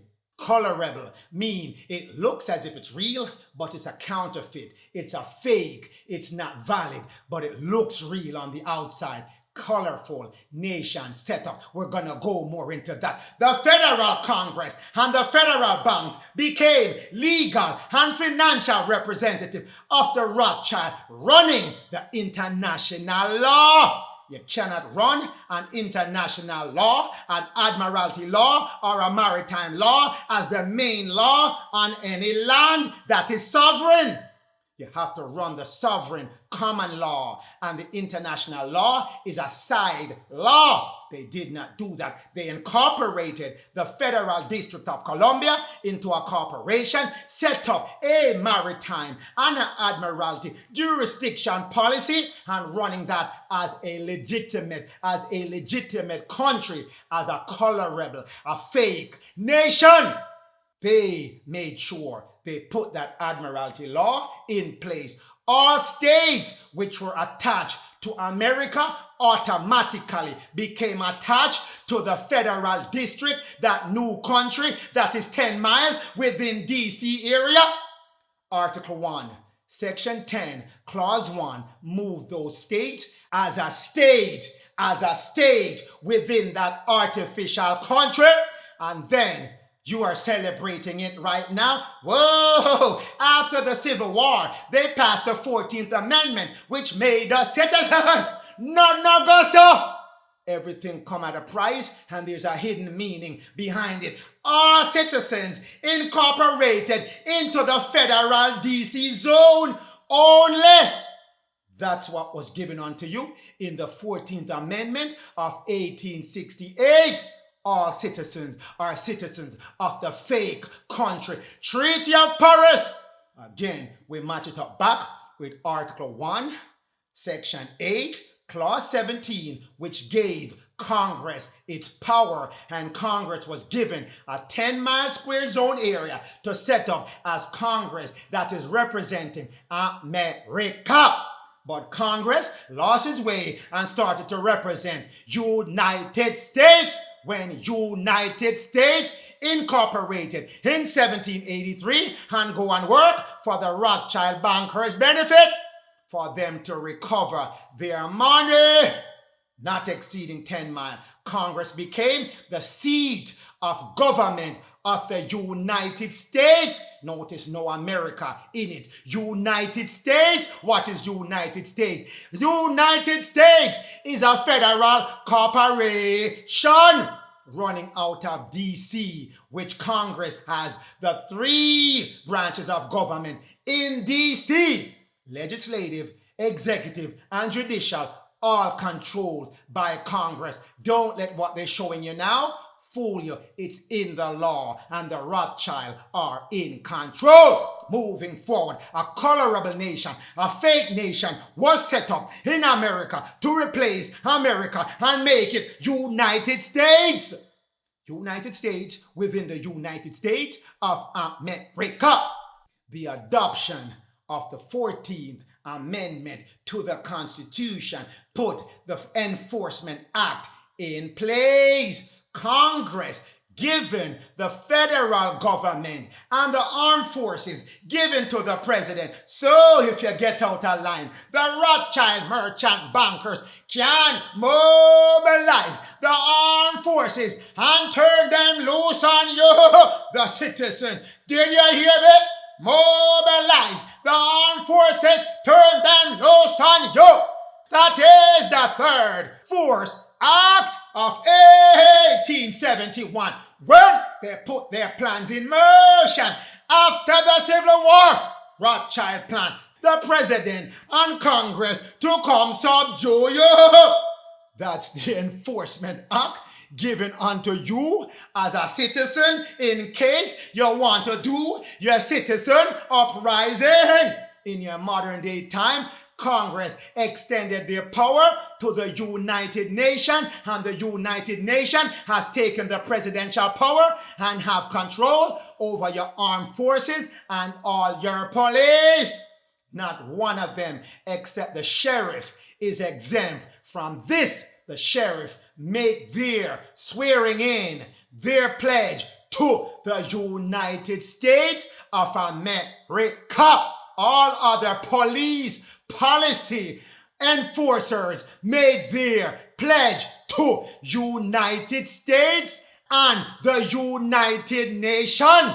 They're operating as the federal government. Moving forward, District of Columbia was created in 1801 as the federal district of the United States. Again, Anything you see federal, it's a corporation connected to that country that's within your country, connected back to the Rothschild. Just like how you have the Federal Reserve. Nothing about them are federal to the United States of America. The Federal District of Columbia, under the Organic Act, it was previously a territory. It became a district. 100 square mile radius as given unto you in Article 1, Section 8, Clause 17, not exceeding a 10-mile square radius area. That's the 100 miles when you do the math on it.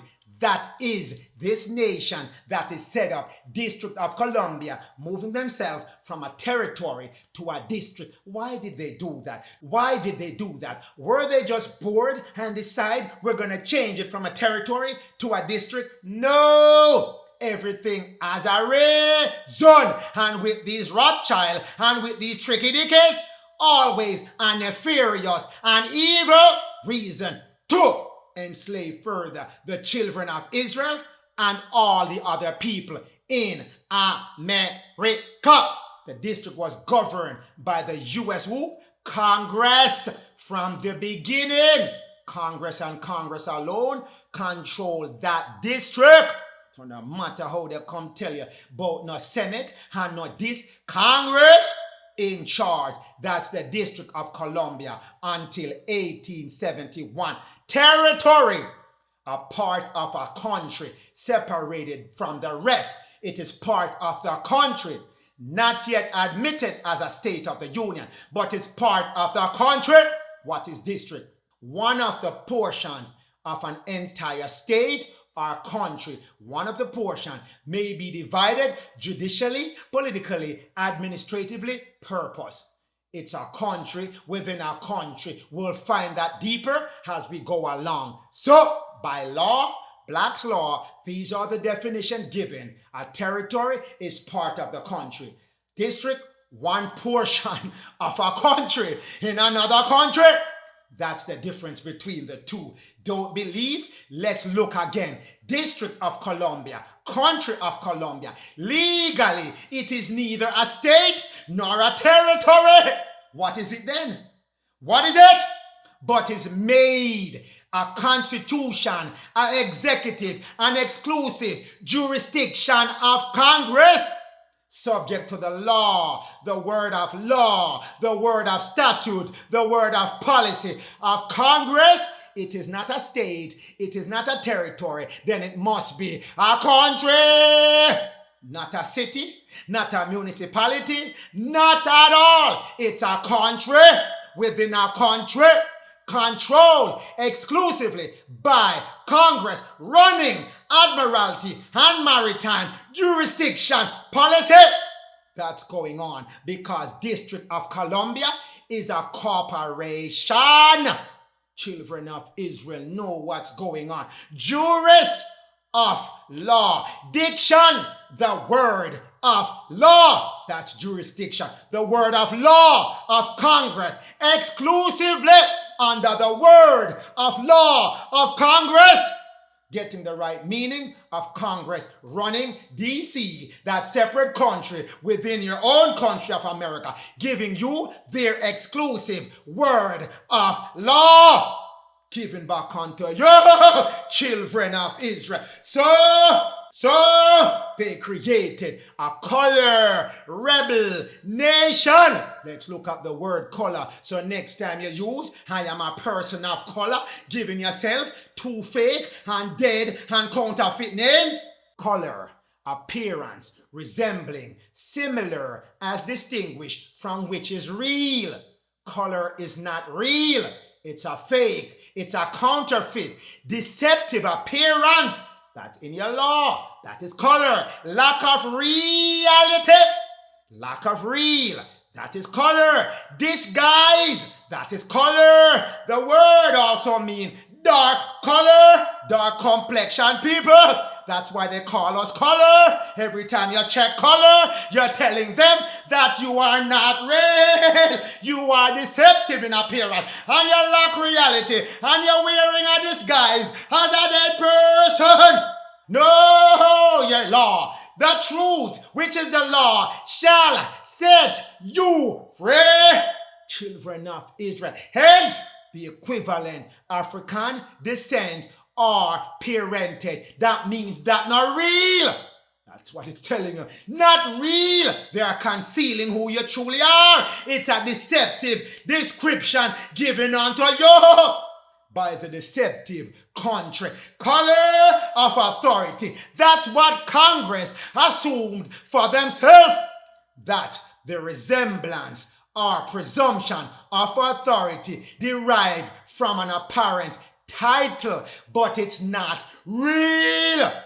They're giving you color of law, the appearance and the resemblance without any substance of legal right.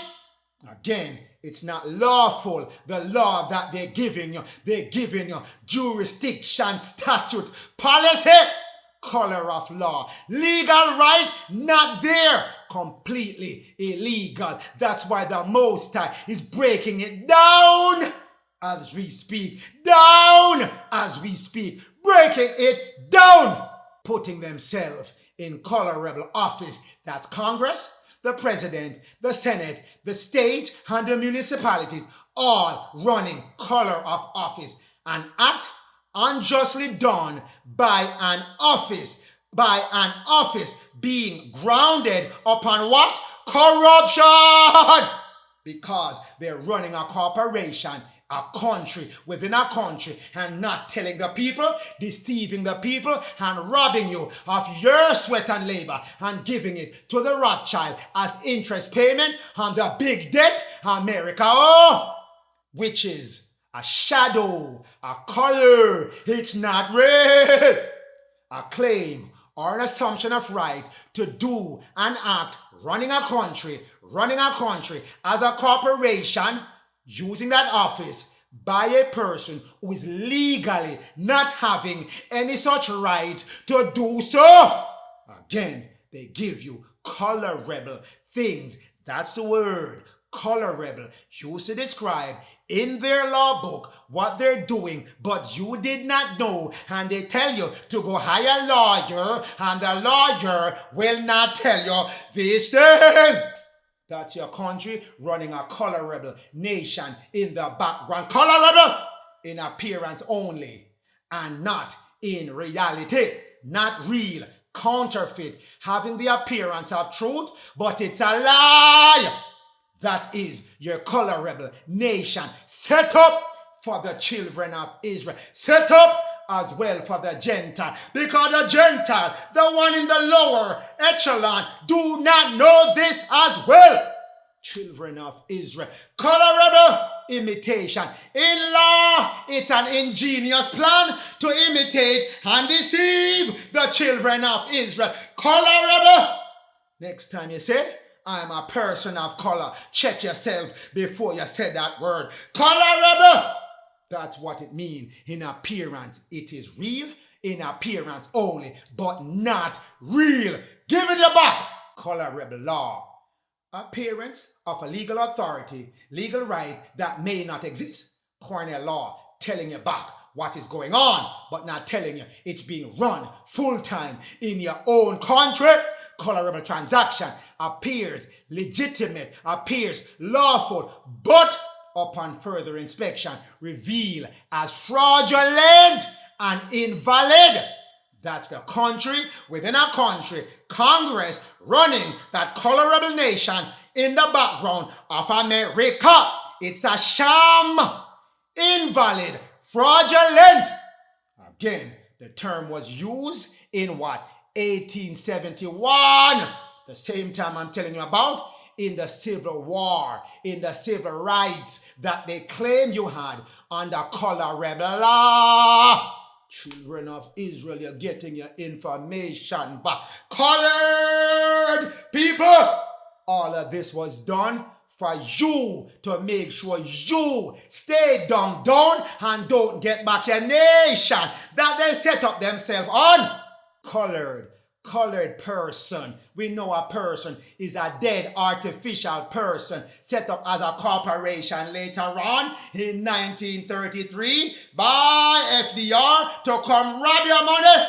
Colored race, colored men, to designate Negro or person of African race. Again, that colorable. You're not from Africa. That is a concealment of this, guys, because your color is black like those in Africa.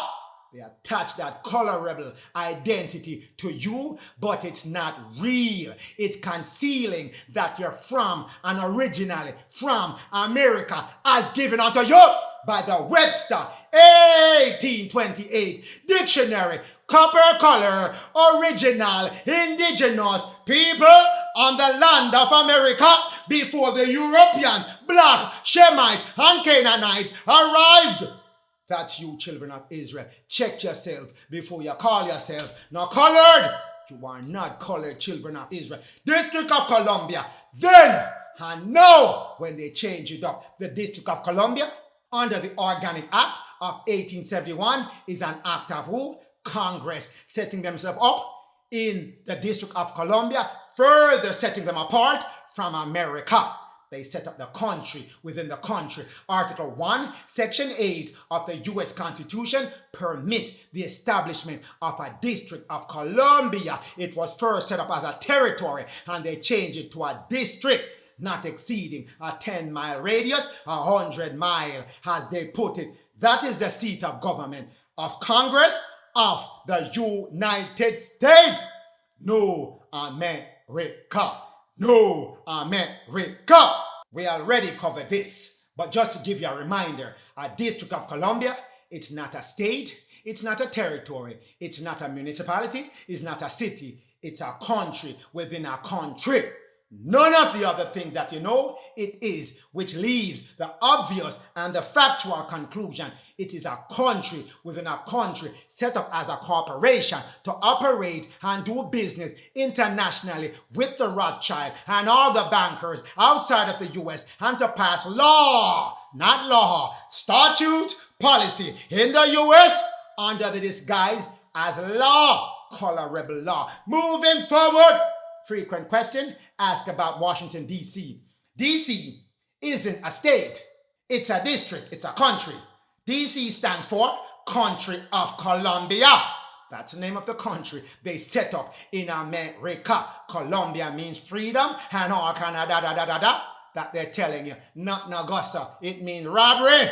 That bloody city that robbed the children of Israel. Congress established the federal district. No, territory was established in 1790. Then they changed it over in 1870 to District of Columbia under the jurisdiction legislative of Congress. And then when they took over in 1871, when Congress found the loophole, they made Congress in charge of legislative, executive, and judicial branches, all three moving forward. This was the territory of D.C., 1790. Then we moved to 1791. 1801, that's what it looked like. And then when it comes to 1846, that's when they moved it down to that 100 square mile and getting you to 1871 to Washington, D.C. That's what it looks like at this point in time. That's how they've been robbing the children of Israel over and over and over and over. Moving forward, Colorable, Admiralty, legal, law, no policies. Yes, Colorable, Admiralty, legal policy of the United States. Children of Israel, United States cannot issue law because it's a corporation. Article 3, Section 2, Clause 1, 12.8, exclusivity of the Washington, D.C. District, Federal, Admiralty, and Maritime. Word of law jurisdiction. The judicial power shall extend to all cases of admiralty and maritime jurisdiction. Word of law doesn't mean a place. Word of law, that's the law that's being applied into America. They change this over to apply to all citizens. Children of Israel, these cats are not joking. These robber bandits were not joking. Federal, Washington, D.C. judiciary jurisdiction over admiralty and maritime cases. That's why I told you. Congress, legislative, and judiciary. Executive, they already control the president and what the president can do. So, they took over judiciary. They took over judiciary and tell them what law to use. Admiralty and maritime cases for all of the land of America. When they get to 1933, full out admiralty law. Children of Israel, apply uniform rule of cases that affect domestic commerce. Domestic commerce. Domestic meaning local on the soil of America. Commerce. Children of Israel, in your modern day time, everything that you do, that you consider a crime, is covered under commerce. I'm going to show you that soon. So remember this. Admiralty, maritime cover all domestic commerce, meaning it happening here. And I told you, maritime and admiralty are international jurisdiction on their own. Shouldn't be domestic. They should apply to foreign affairs only. In the Judiciary Act of 1789, Congress conferred exclusive admiralty jurisdiction on the Federal District of Columbia and on the federal courts controlled by Congress, the Federal DC, preserving and concurrently running side by side jurisdiction of admiralty and maritime with who? Common law. Common law running on the side with admiralty and maritime predominantly running. After a while, they stop using common law. But there's a way to get back on it under UCC 1-308. We'll cover that in another message. But running concurrently, meaning running together at the same time, is the admiralty jurisdiction and common law, the laws of the Most High. So, by contrast, the Supreme Court held as a matter of statute. That's why I've been telling you, they're passing statutes, which are policies. They're not passing law. Cannot pass law if you're a corporation. Statute, Federal District, Washington, D.C. have exclusive admiralty jurisdiction. Example, seizure of vessels to enforce a maritime. You are a vessel, children of Israel. It's in admiralty and maritime jurisdiction policy. You are a vessel and a citizen is a vessel. Get to that real soon, children of Israel. So, statutes, they are distinguished from common law. Statutes are not law. They are policies different from the superior law of the Most High. Statutes are supreme law. Common law, superior law. Therefore, they had to get you off your superior law and make sure they get you on statute by introducing in your country, within a country, admiralty and maritime jurisdiction policy. The latter, common law, it's binding force to the principle of justice. If common law bind you to justice, what does statute bind you to? Must be injustice. You see, the color of a nation, the color of law being used on you. Statute doesn't bind you to the principle of justice. Common law only does that, and you're not being on common law. Yes, the former, they're binding force to a command or a declaration of the supreme power. Supreme power belongs to man. Man doesn't have superior power because man doesn't have the godliness to himself. Only the Most High grant the superior power, and man come give you supreme power. That's why he set up Supreme Court. That is man highest power that he can reach. He cannot set up no superior law court. Therefore, the Most High and the Lord is not attached to no supreme power and gives no binding force to no statute. You gotta go back to the common law, children of Israel. Common law distinguished different from statute. Corporation give you statute and bylaw as it gave you in point number 3.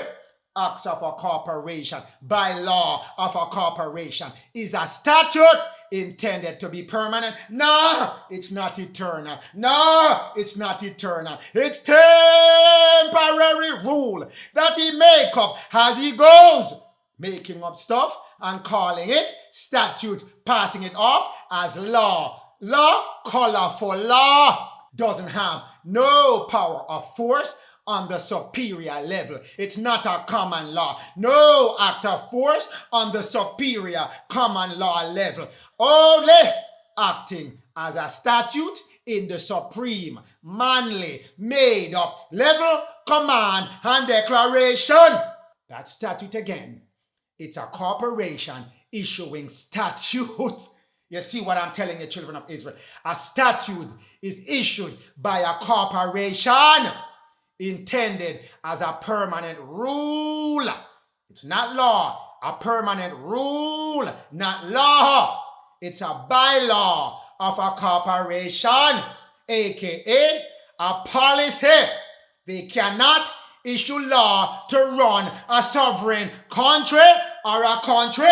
They can only issue law to run a corporation. And if they get you deceptively to join up with the corporation as a citizen, then their policy has command over you. You are a member, an employee of that corporation.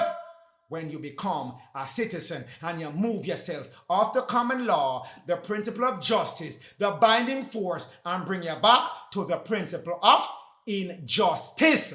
That's what worked in the background on you. Maritime law relates to what? Commerce.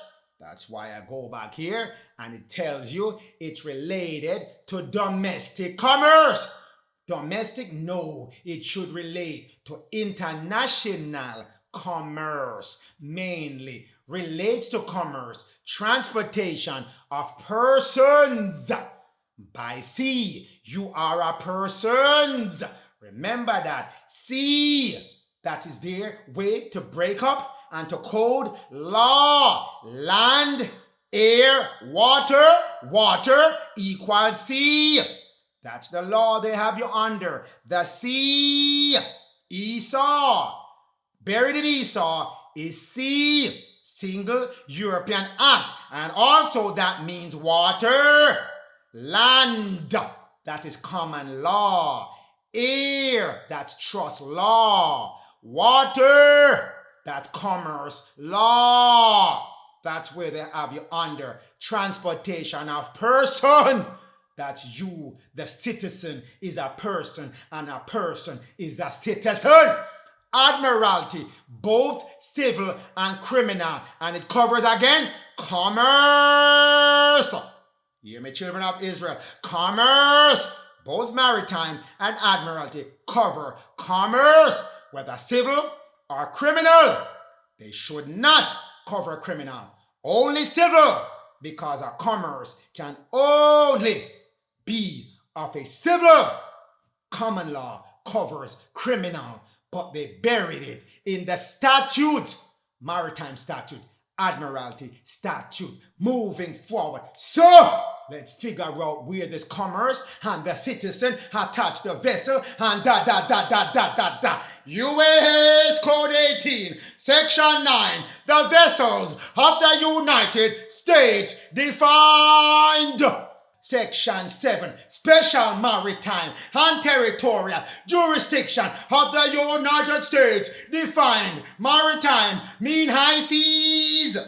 As I tell you, they have you on the sea, which is the commerce, the W in the law, the W in the acronym LAW. That's what law means. So they have you on the high seas. That's the jurisdiction you're in. You're in water within the admiralty and maritime word of law. That's where they throw your children of Israel. Vessel belonging to the United States. That's where they throw you in. And let's read section 9. Let's read section 9. The term vessel of the United States mean any citizen. Any citizen. Any citizen. That's the vessel given unto you. A citizen is a vessel, and a vessel is a person, and a person is a citizen. Given back unto you, children of Israel. That's how they move you in through the 14th Amendment. When they rush and made you citizen of the United States. Children of Israel, Colorable states of the Colorable country of the United States. De jure of right, legitimate, lawful, by right and just title, contrary to de facto, that's the de facto state, and the de facto DC, city in a city, country in a country, running as a de jure, but they are not. You, children of Israel, you, people of America, that were tricked into moving yourself into the Colorable nation and the Colorable state, you get back your own right with the Most High when him coming back. No, 2021 to 2027 to pass you over from a citizen dead to a live man of the Most High. And the Lord told Melchizedek, Jehovah Adonai, the Lord made you a free man. The Lord made you have your own rights, has told unto you in the sealed portion. You are your own man with your own right, having capacity to manage your own affair. And this man come and make himself guardian over you. Eagles, that's what he did. He found you disabled, unable to run your own business. He made up things and come drop off on you and say you're incapable of managing your own affair. So him come up with parent patriarch and come drop in your lap and say hold on to this until different when the Most High come and free you up. Hold on to parent patriarch. Hold on to it nice and firm, because the states are constitutionally connected to Congress. Article 1, Section 10, Clause 1, prescribed powers given unto the state and denied of the state. No state, no man, no state. A man come first. He formed the state, and the state run the country. But they switch it up and give you a switcheroo and put the state in charge of the man. But the man and the state shall enter into treaties or confederation, which he did as part of the Article of Confederation. He already entered into it with the United States Congress. And they tell him, you can do all that you need to do, but you cannot make no money which is not of gold or silver. We control the money because the Rothschild is depending on us to control the money. That's Congress giving instruction to the states when the states joined up with Congress under Article 1, Section 10, Clause 1. And the states immediately assumed parent patriarch. Parents, meaning paternal. They say you are their responsibility. They are your parent pertaining to your father. They are your fatherly figure that you have to look up to them. You have to make sure you derive all that you need to derive from them as your father. Parents, patriae, Latin word for paternal parent. Paternal mean they're assuming to be your father. They have fatherly control over you. But the Most High never give them none of that. Parents, patriae. From a law perspective, the government, the federal Washington, D.C., join up with the state and the city municipality regarded as the legal protector of the citizens. Again, made you a citizen under the 14th Amendment and declared themselves parents, patriae, over you. Because why? You are unable to protect yourself and unable to conduct your own business. That's why I gave you sui juris, that you having your own right, possessing full social and civil rights, not under any disability or any legal disability to not handle your own affair. And they made you say, I'm giving that up. I now have no capacity to manage my own self, and I'm turning it over to this de facto state, city, and Congress, and making them my legal parent and having control over me through parent, patriae, jurisdiction. That's what they do from the minute you're born. When your parents sign over that live birth certificate, you handed over the parent patriae to the state that run that hospital that your child just born in. Children of Israel! Most High mashing up the whole thing, and he's letting you mash it up as well. So we go back here again. De facto versus de jure. De facto, in fact, indeed, an actual, a government, a past action, a state, affairs which exists but which is illegal, illegitimate. That's the colorable transaction that they've been running on you, the man who has his lawful right. There we go, children of Israel, giving back unto you what your state is doing, then pass you up to Congress, Federal District of D.C. So, a person, that's what they make you. Look at your 14th Amendment. The first thing it said, any person born under the United States, they throw you in person. You have that hurdle to cross first. Person. Natural and artificial. Do you think by any stretch of your imagination that these devious characters, these wicked characters, these principalities that you were warned of, that you're operating with principalities of wickedness, gonna make you into a natural person? You must be out of your flipping mind. They made you an artificial as artificial can be. Artificial person created and devised by human laws, no human statute, for the purpose of society, which is your left hand, and your government, which is your right hand, which are called corporations. The minute you're born and your parent sign over that live birth and they send you back a birth certificate, which is your deed, your bond deed, to say you're dead officially, that's when they create a corporate trust in your name, taking over your social, your left hand, and taking over any political action you can make further on. That is your right hand. Nullify your left hand and your right hand. And every money made by that trust, they keep it. Your foot, your feet, gone. Children of Israel, that's been running as you, as the artificial person. And here we go again. State!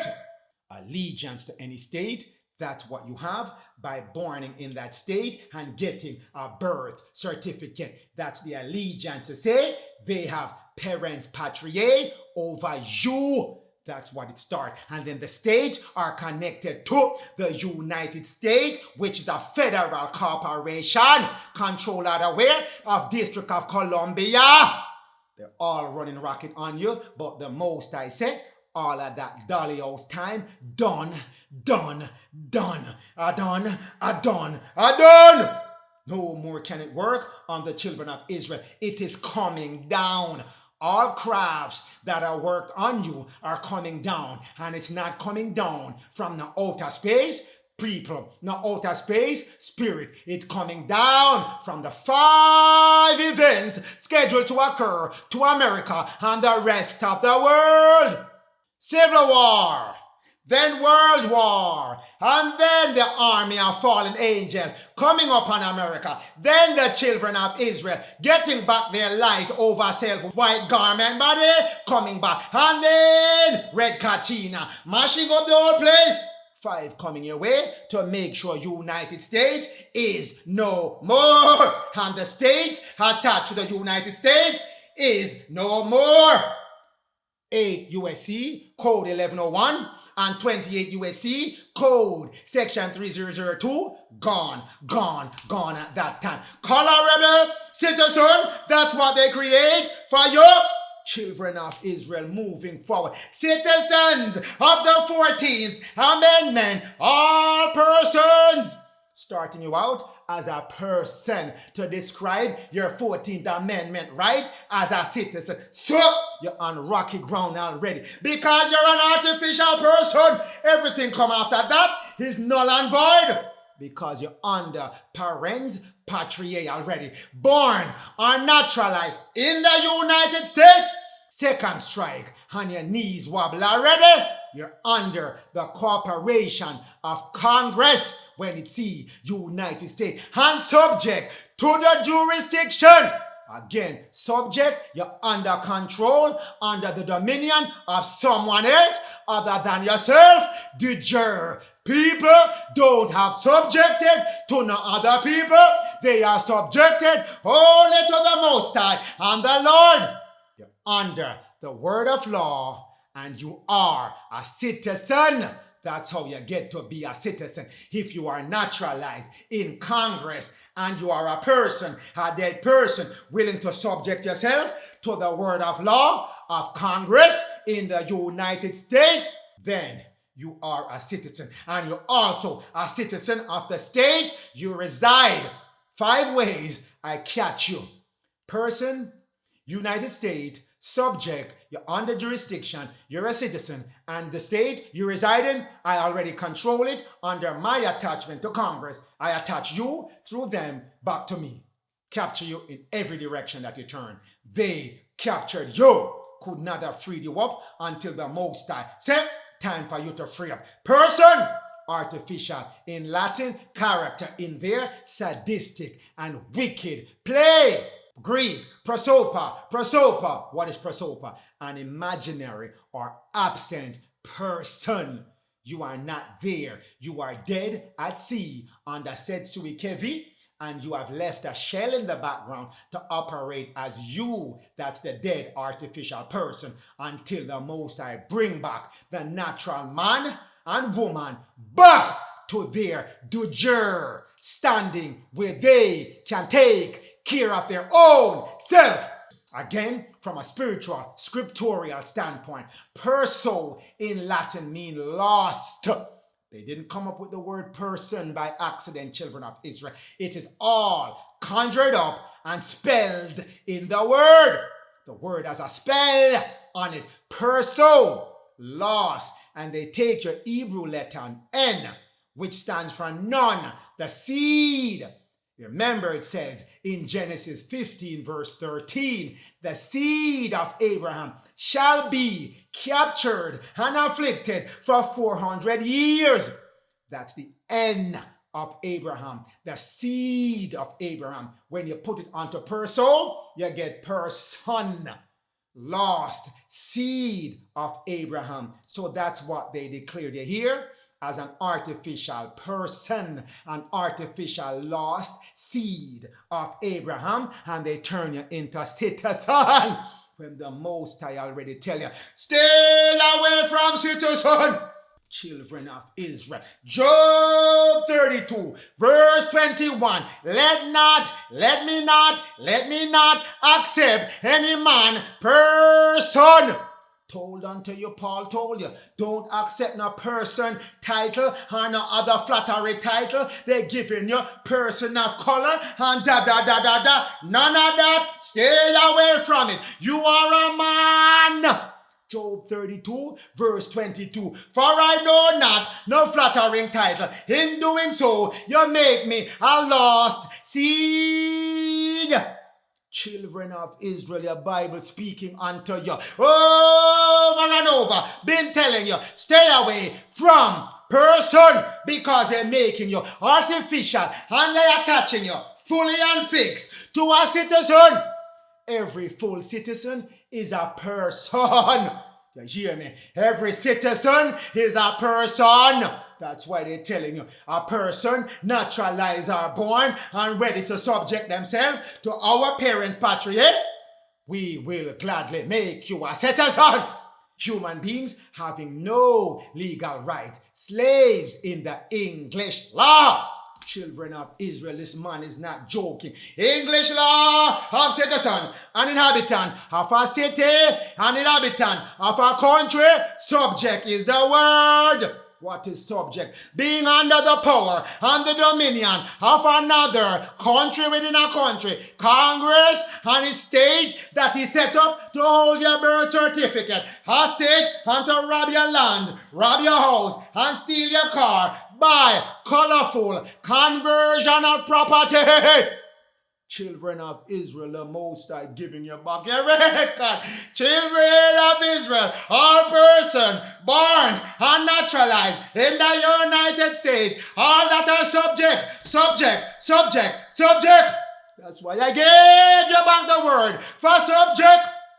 Citizens are subject is the word. Subject, ready, willing to be under the power, under the dominion of the United States Federal District of Columbia. And the state you live in, have you under parents, patria. Say you have no legal right, you have no sensibility. You're lacking in sound mind to take care of yourself. So, we're gonna take care of you for you and let your man and your woman die off and only let you be a dead artificial person. That is a citizen. When the Most High have already and the Lord have already told you in Luke 15:15, and he went, that is the Shemite, the children of Israel, the children of Jacob, went and joined himself to a citizen, a city slave, of those, no, of that, yes, Goma, Esau, Gentile, Caucasian, Canaanite, Philistine, Chaldean country that they set up as the United States, that you went and join his 14th Amendment, children of Israel, and he sent you to go work in the world economy and come feed him. Children of Israel, how much clearer the Most High can make it? Acts 21 verse 39. But Paul said, I am a man, I am a Jew as well. I am a man and I belong to the children of Judah. Lose, there was no J. There was no J. J was created by the Roman Catholic in 1524. Children, you are a Lou. Children of Louis. Children of Louis. Louis with the H added, Jewish that they converted it to. You're a children of Lou. Citizen of no mean city or country of America. That's what he said. I beseech thee, suffer me to speak unto the children of Israel, letting them know you are no longer being qualified to be a citizen. The Most High say, citizenship done, return unto me. I am mashing up all citizens and all country, anyone who has deliberately called down the suffering of the children of Israel, and trod them down, and rule over them with lies, steal their identity, shall go down in war. Trust me, children of Israel, firmly decided. Your citizen, time done. You are no citizen. You went and got joined. You are being separated from the city of the Caucasian, the city of the Gentile, the city of Gomer, of Edom, of the Philistine, of the Chaldean, of the Canaanite. Firmly decided. Done with that. No more shall you work for Dagon. No more. 18 U.S. Code 9 vessel of the United States. Vessel of the United States mean any citizen. You're done with being a vessel. No more. Citizen, subject is the word. You are no more doing any commerce for the United States under admiralty policy, maritime policy. That is done, children of Israel. Vessel, ships, or vessels means for purpose of commerce or war. Make sure you don't get involved in their war. 2nd Ezra 16. I already tell you, during this time of war, prepare yourself. It is sure. It is coming. So, be like a stranger. Mind your own business and let me tear down Edom, Esau, Canaanite, Chaldean, Philistine, Gomer, Gentile in America. Tear him down. Mind your business. Children of Israel, be like a stranger. This is coming down. This commerce, this vessel is coming down. And you are coming off that vessel. Bailing you off the boat. No more ship. You notice it always say citizenship. Everything ship. Telling you you're under the vessel. Commerce, maritime law. That's why you get citizenship. Ships.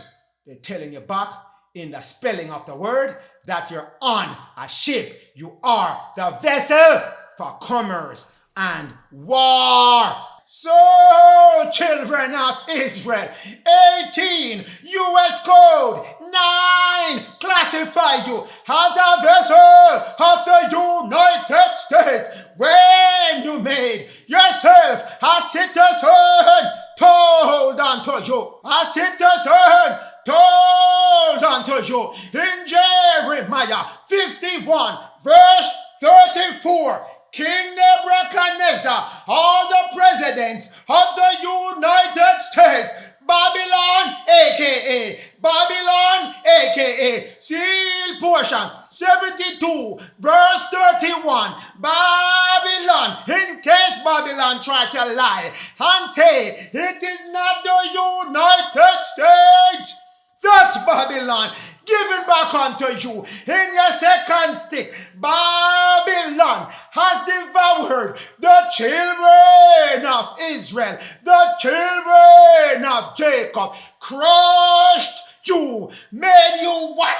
An empty vessel, giving you back that Babylon, United States of America, under the president shall make you a vessel, giving you your warning over and over, and swallow you up, children of Israel. It doesn't stop there. Hosea 8 verse 8, Israel, Jacob, swallowed up by the Gentile Gomer, who running the things now, as the Nebuchadnezzar. Yes, who's running the thing now? The Caucasian Gomer. You were scattered among them and swallowed up like a vessel.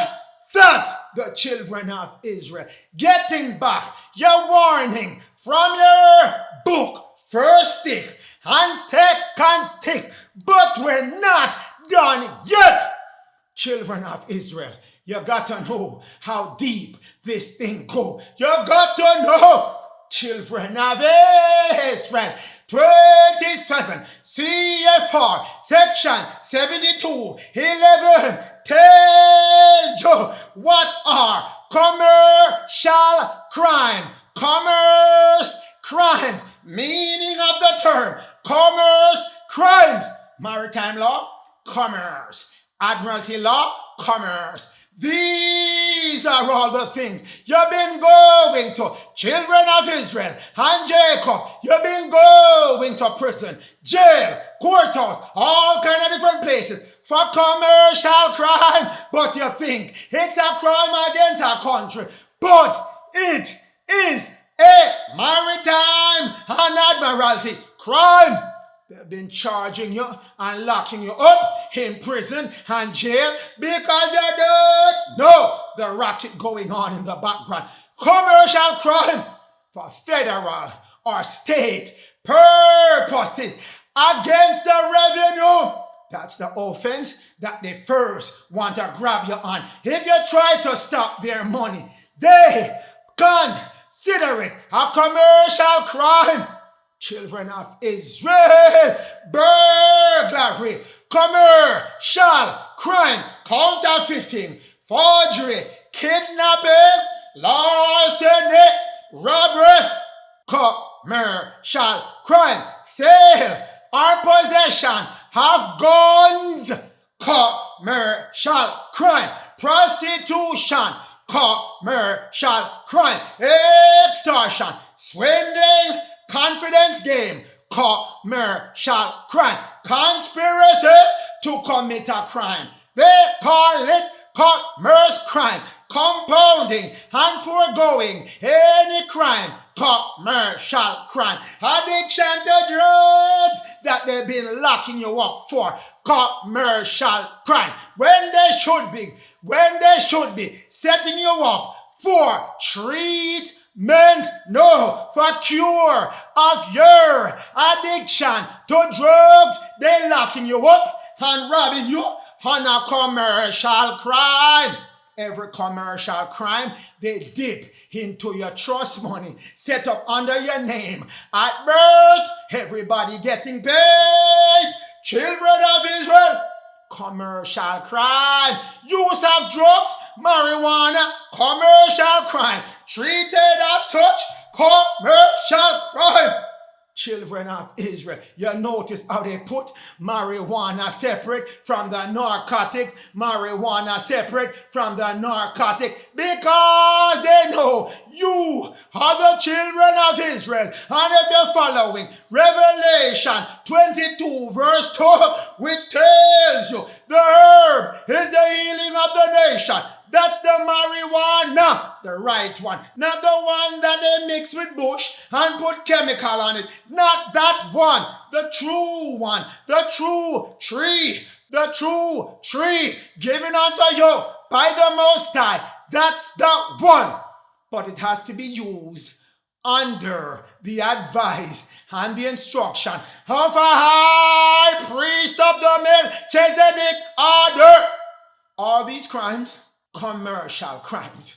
All these crimes are commercial crimes. Children of Israel, what does that mean? It means all you have to do is look at the back of the summons and you will see this is an invoice for you to pay the commercial fee for those crimes.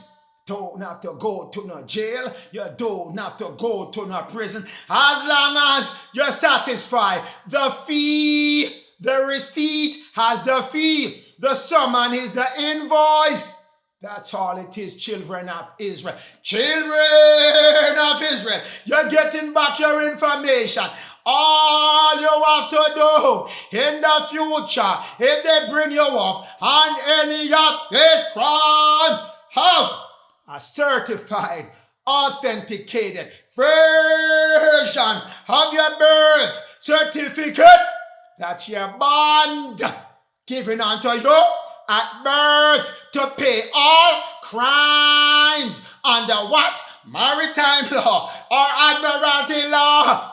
Any crime that they bring against you is a commercial crime. They want to be paid. The Rothschild family want to be paid. Anything that you do that jeopardize their chance of collecting their revenue is a crime, and they want to dip in your trust money to make sure they get paid, and you do not jeopardize their future chances of them getting paid, because the United States, Babylon, has already attached you as a surety, as a co-signer to the debt. 1933, when they had that bankruptcy filing again, fully attached to the debt. Federal Reserve, debt. Franklin Delano Roosevelt attached you to the debt.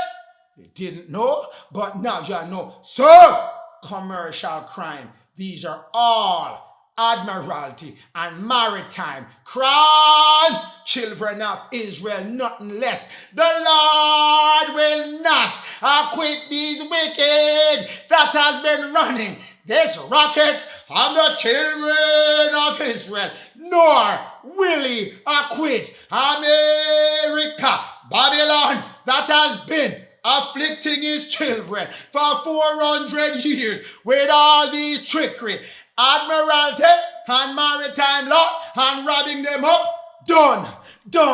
Daniel 8, verse 12. And that host was given unto the Gentile by the Pope, and by the Vicar, and by the Chaldean, and by the Philistine, and by all the evil one, following up with principality against you, the daily sacrifice.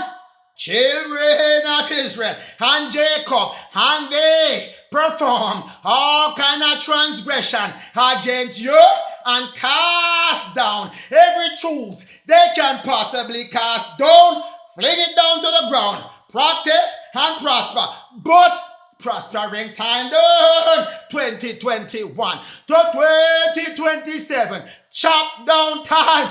Deuteronomy 33, verse 29. Happy art thou, Israel and Jacob. Your happy times are coming. The Lord, our sword, our warrior, has the excellence coming with him. Thy enemy, your enemy, children of Israel, children of Jacob, your enemy, starting, let's list them out. Philistines, Canaanite, Chaldean, tying themselves up with principality and fallen angel and reptilian, and they have a vicar of Christ running the religion arm for them, giving power unto the Gentile, the Caucasian, as of 1950. All of them shall be found liars. No more can their lies stand up. Children of Israel, you're moving back into the age of truth, when the Most High said, I shall send you Michael, Lewis, the Spirit of truth, to make sure you get back truth. How can any lie stand up when the Spirit of truth is here with you? 2016, he came to you. 2017, he stood up spiritually in front of you. Yes, I tell you again, children of Israel, the Messiah, Prince Louis, came to you in 2016, and he stood up spiritually right in front of you in 2017. 2022, moving into 2023, March 26, 2023, his spiritual spark came upon you, and he's coming back again in 2024, October 22nd, 2024, and his spark coming back, full blast, March 25th, 2025, coming back to you, children of Israel. Elijah coming to you before that great and dreadful day, coming to you, children of Israel, full effect, without a delay. He's here already, giving you as much message, giving you as much truth before 2025, 2026. Tear down time for the wicked. Spirit of truth is here, and you, with the spirit of truth, standing as the king at that time, shall tread them down, mash up all their high places they've been using to cast spell upon the children of Israel. Not done yet. It is not done as yet. Maritime and academic fraud that they've been putting you under, done. The spirit of truth is here. Michael is already here. Lois is already here. They raise him up already. I said, God give the children truth. Anything that told tell him, he shall tell you. He shall not come up with his own idea and his own invention. But whatever he hear, don't say, he shall say, thought word back unto you. So brainwashing and your left brain being undermined, done. All of the academic fraud, done. Because all this rubbish they've been doing, they're not teaching you in school what the true thing is and how you can get yourself out of the commerce and use your bond that they set up in your name, have money running in your name and not giving you a share of it and arresting you, locking you up for commercial crime, then jump into your trust fund money, rob you, then put you in prison, holding the body of the man hostage, surety, until the death of the dead man, the person has been paid, holding you, the man, hostage, while they rob your dead man trust fund. Your menticide, done. Why can I tell you? Your menticide is done. Doctrine and Covenant 45 verse 25. And they, Israel and Jacob, shall be gathered again. You're coming back, children of Israel. They shall remain until the time of Esau and the Gentile, I tell you. But they shall remain. But they shall remain until the times of the Gentile. Gomer, Esau, Edom is completed. Done. 2021 to 2027. Done. That's your Passover time, when you shall be gathered, children of Israel. Jacob firmly decided for you. You shall be gathered, and no nation, no people can stop it. Children of Israel, the Lord has been very patient with them for them to get back in his good grace. Nahum 1 verse 3, coming because they decide not to get back on the plan and the path of the Lord. So he will not acquit the wicked who decide he's gonna go forward and continue to rob and maim and hurt and incarcerate the children of Israel. And Jacob not so. No more shall you put the children of Israel under bondage. Wicked, your time has expired. Obadiah 1 verse 21. Saviors shall come from among Israel. They're coming, and they're coming, and they're coming from the 144,000. That's the people that were enslaved for 400 years, time 360 days per year, 144,000.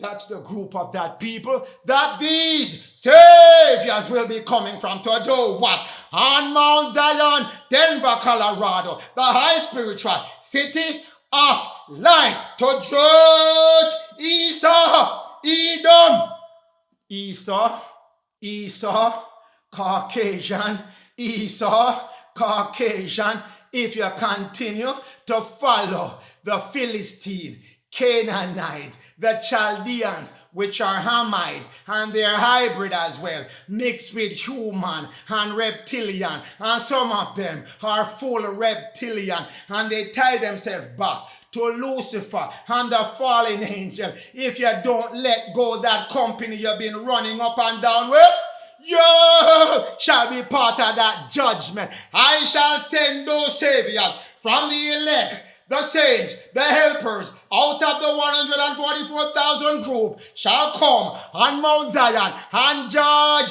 Esau, Gentile, Goma, Caucasian, white people, as they call themselves, in the United States, Babylon of America.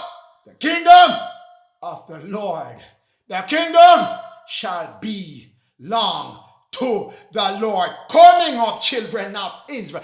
But we're not done yet. Jeremiah 13 verse 18. Say unto all the political leaders, whether in the United States or the rest of the planet, you, and all the feminine energy you have doing your business, humble yourself. Coming up, humble yourself. 2026 coming up. Sit down and relax yourself, because your principality, all those evil ones, all those fallen ones in lower fourth, running up and down as well, giving all kind of trouble. The skies shall be cracked open, and you, children of Israel and Jacob, shall clearly see these principality and tread them down as well. Children of Israel, principality coming down, crown coming off their head, knocking off the crown off their head. Children of Israel, we're not done yet. Not done as yet. Children of Israel, you think Esau is the only one that shall be judged by you? Not no go so. You shall judge the fallen angel. You shall judge the fallen angel. Not a thing goes like that you're not going to judge. The Philistine, the Canaanite, the Chaldean, Lucifer, and his fallen angel, principalities, gave them trouble in high places. Not no gossip. You shall judge the angel, fallen watchers, Lucifer, Dagon, all those principalities in high places doing wickedness shall be judged. Children of Israel. So, you think you're gonna die and go off and not get judged? You shall be judged in the spirit as well. And if you're alive and you did wicked, let Obadiah 1 verse 21 waiting for you. And if you're in the spirit and you're giving trouble right now up until the Passover is done. 1 Corinthians 6 verse 3 waiting for you. Children of Israel, you shall be the judge along with King Lois. Firmly the saviors shall judge. Everybody getting judged in case you were busy doing wickedness at the end of your time.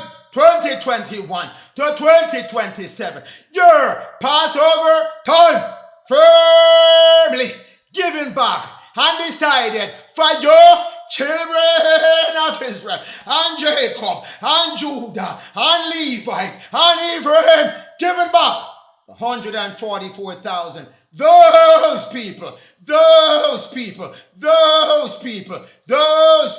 afflicted for 400 times 360 days shall get their way and their decisions made for them in the trial. Children of Israel, you shall try all of them guilty. You shall not acquit them guilty. Children of Israel, we're not done yet. Book of Enoch 1 verse 3 to verse 5. Concerning my chosen people, I'm telling you, these people shall come and judge Edom, Esau, fallen angel, watchers of the fallen tide, watchers of the fallen tide. Yes, verse 3, and I utter a parable concerning these chosen people, including their leader, the chosen one, King Louis.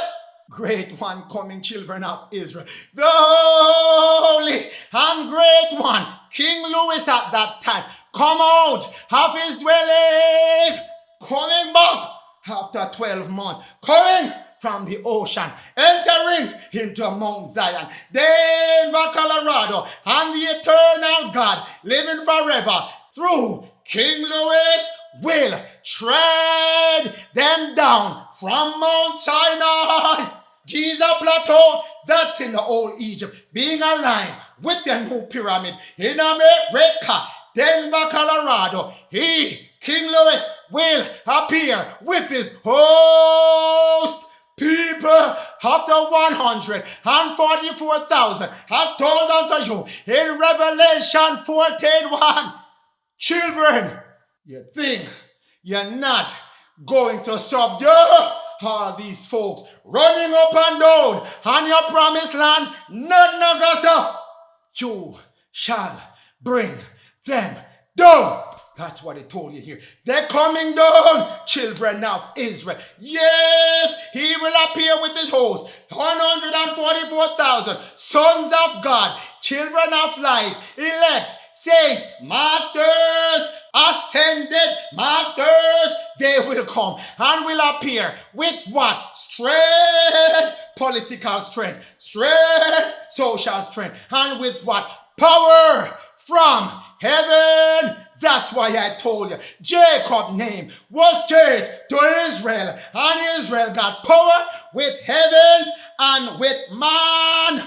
Two places, above and below. He has power from heaven, and he's coming with the right hand, the rod,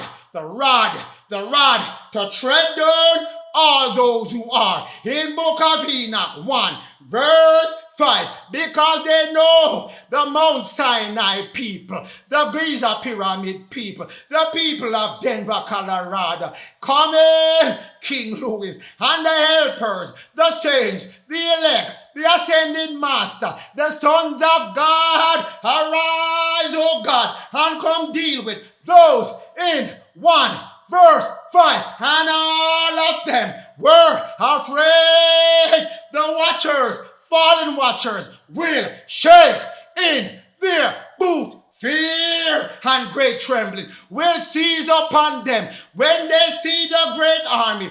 Joel, coming back your way, 2 verse 25. Seize upon them when they see Joe up to where? The ends of America.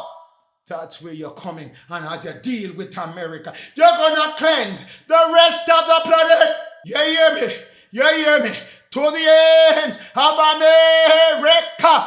That's where you're starting. All of them in America. All of them in America. So, dude, firmly decided children of Israel. 2 Ezra 13, verse 12. And I saw that great Holy One, that man, come down from the mountain, the spiritual high dimension, where he went up there, collect his overself body, his Adam KADMON body, and he called to him all those 144,000 of those people, the helpers, the elect, the saints, the master, the sons of God, children of light, coming with King Louis at that time.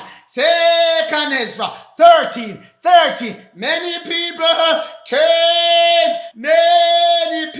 came when they saw him showing up with that multitude. People, Jacob, you're coming at that time to greet the king and his host. You're coming, glad to see them. Your 12 months of dreadful day done, because the king and his multitude were back, whom were joyful, some sorrowful, because they know their Dalios time done.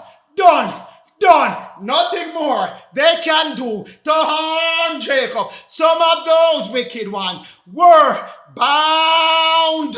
Who you think bind them? You, Jacob, during that 12 months. You gonna capture some of them. You gonna make sure they are ready for their trial. That's what is coming their way. So let them continue practicing wicked, because they're wicked. You're gonna capture the first set of them. But when Most High send back King Louis and his multitude, they will capture the rest and bring in First Enoch 90. Telling you again, the pleasant land, which is Denver, Colorado, in the United States of America, New Jerusalem at that time, coming back. Verse 21, the Lord told, call the 7 white ones, those 7 elect. Come up, commanded the Lord, before me. Bring that evil one, Lucifer, bring him up. Bring him in front of me. Bring him up. No place for him to hide anymore. Verse 22. Bring up the other ones in. Those 70 were leaders that were tying themselves with Lucifer, with the Philistine, with the Canaanite, with the Chaldean, up to the very end, because they take over those bodies with the reptilian image that they have. Bring them up. Bring them to the forefront. Time for them to be tried. Bring them up. Those 7 white ones took those 70 shepherds to whom was delivered the sheep, which was you when you were Jacob time. Delivered you to them. So take care of them. Make sure they learn their lesson. But don't kill them off. I'll tell you which one to take care of and which one you can make sure they get out the way and go reborn back into a new body. But the 70 shepherds did their own thing, took their own authority and kill off all the children of Israel more than those commanded them to do. Bring them up. Time for them to be tried. Bring them to the forefront. Verse 24. And the judgment was held by King Louis and the 7 white ones against the first star, Lucifer, which is giving them power. Bring him up. His time to be tried. Let's hear what he has to say. Without care, guilty as found. Guilty shall he be judged. Bring up the 70 shepherds. Bring up the 70 shepherds. Bring them up. What's the verdict for them as well? They were judged, found guilty. That's why I tell you, the Lord will, by no stretch of your imagination, acquit the wicked. Guilty. That's the verdict being handed down to them. So children of Israel, 2027, leading into 2028. This is the trial of the century, closing out your Passover, moving from time of darkness to time of light, when the white ones, the children of light, take over the pleasant land of America. Children of Israel, stand strong. O children of Israel. Stand strong, O Jacob. Stand strong, O Judah. Stand strong, O Ephraim. Stand strong, O Levi. Stand strong, Goma Gentile, Caucasian. Don't continue to tie yourself to your leaders and the Philistine, the Chaldean, the Canaanite, and the fallen one, and vicar of Christ. Let him go, his trial is coming. Let him go, his trial is sure. So, in the name of the Most High, Ela, Yah, Yod, He, Vahu, Elohim, Netaraf, Neta, God in your modern day name, Kodowish, Kodowish, Kodowish. Yod he vahu he seba yod. Kodowish, Kodowish, Kodowish. Elohim seba yod. Blessings, greetings in the name of the Lord God. Melchizedek, Yehovah, Adonai, Kodowish, Kodowish, Kodowish. Adonai seba yod. Thank you again, my Lord. Thank you, raising up your people, bringing them back into who they truly are. They have endured a lot. They have endured a lot. They have done a lot to go against what you were telling them to do. But you are a merciful Lord. You are merciful. Bring back through mercy Jacob to who he is. Bring back Israel to let Israel be the light for all others to follow, and bring back peace, love, harmony to this planet, starting with the United States of America. Yes, the phoenix rise in the new America. Stand strong, all of you, in the name of the Lord, forever and forever. Thank you.